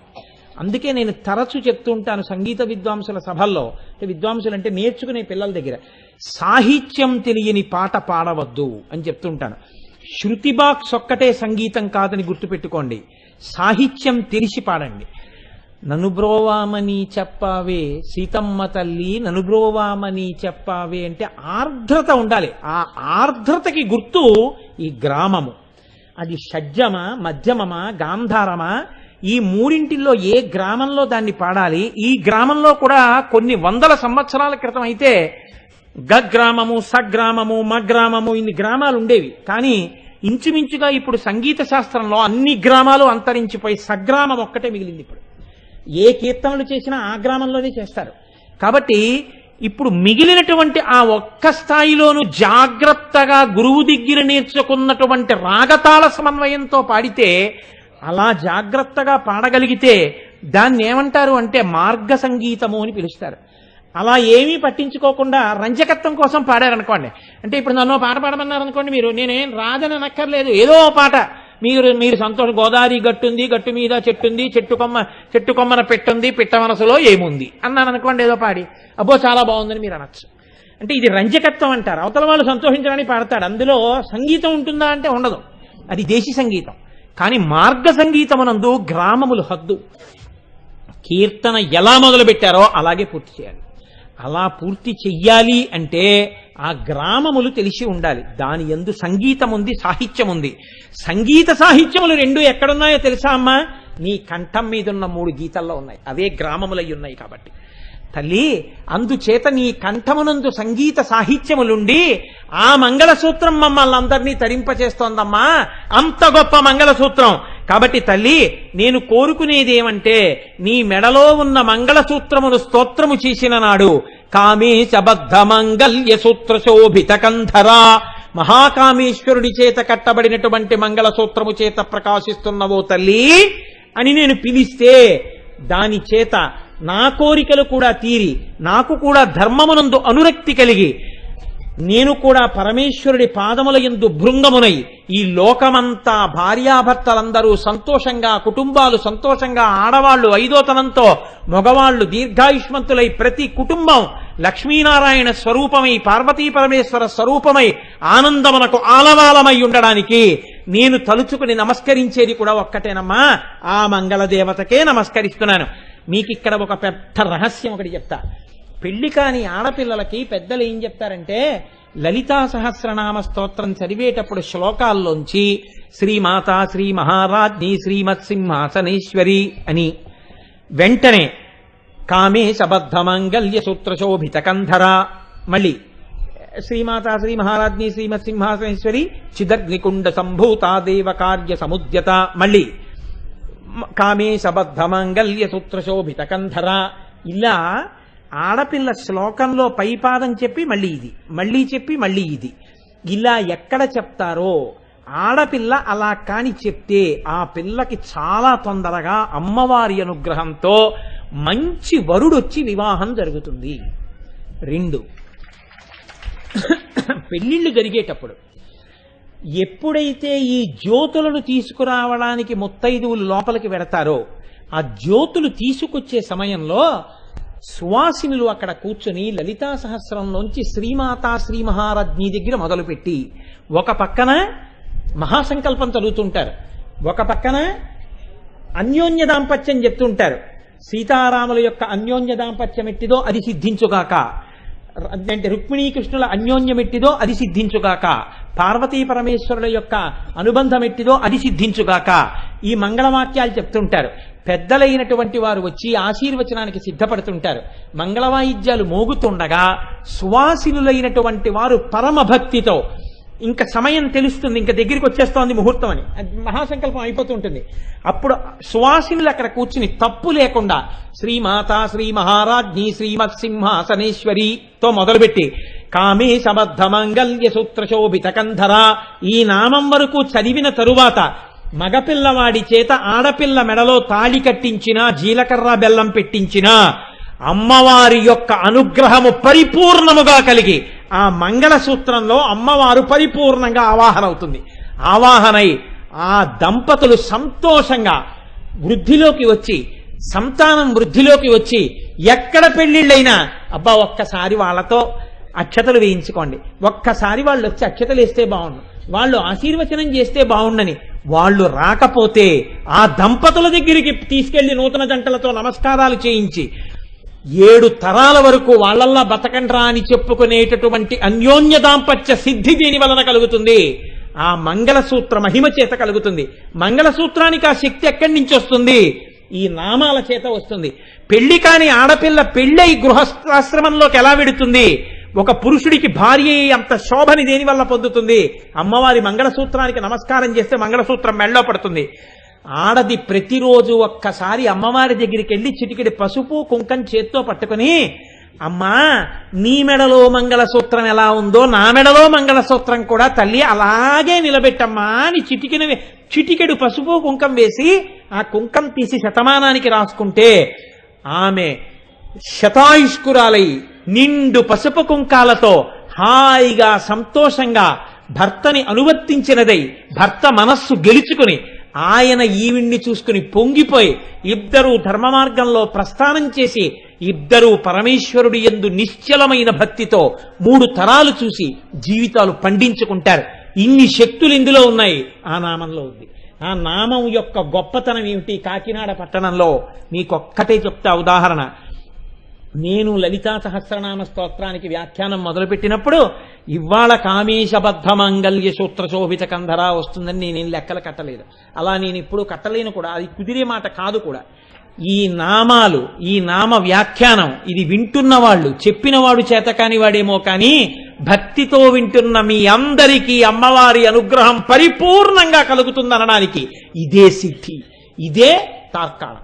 కాబట్టి అమ్మ నిరంతరము మన యందు ఇలాగే భక్తి ప్రపత్తులను ఇచ్చి సేవించుకునే అదృష్టాన్నిచ్చి ఆ తల్లి కారుణ్యము మన యందు ప్రసరించుగాక అని ఆ తల్లి ఆ తండ్రి పాదములు పట్టి నమస్కరిస్తూ, మీరు చాలా గొప్ప నామం విన్నారు. రోజు ఉండే సంసారమే, వేళపట్టుని ఇంటికి వెళ్ళి తింటూనే ఉన్నాం. నేను మాట్లాడింది మిమ్మల్ని ఇబ్బంది పెట్టడానికి కాదు అని మీరు తెలుసుకోండి. మీరు నిలబడి దర్శనం చేయలేకపోయినా ప్రదక్షిణ పురస్సరంగా వెళ్ళి ఒక్కసారి అలా అమ్మవారిని చూసి నమస్కారం చేసి వెళ్ళండి. ఆ తల్లి కృప మీకు కలుగుతుంది. నేను మిమ్మల్ని కోరేది ఏదైనా ఉంటే అదొక్కటే, చక్కగా దర్శనం చేసుకుని బయలుదేరండి.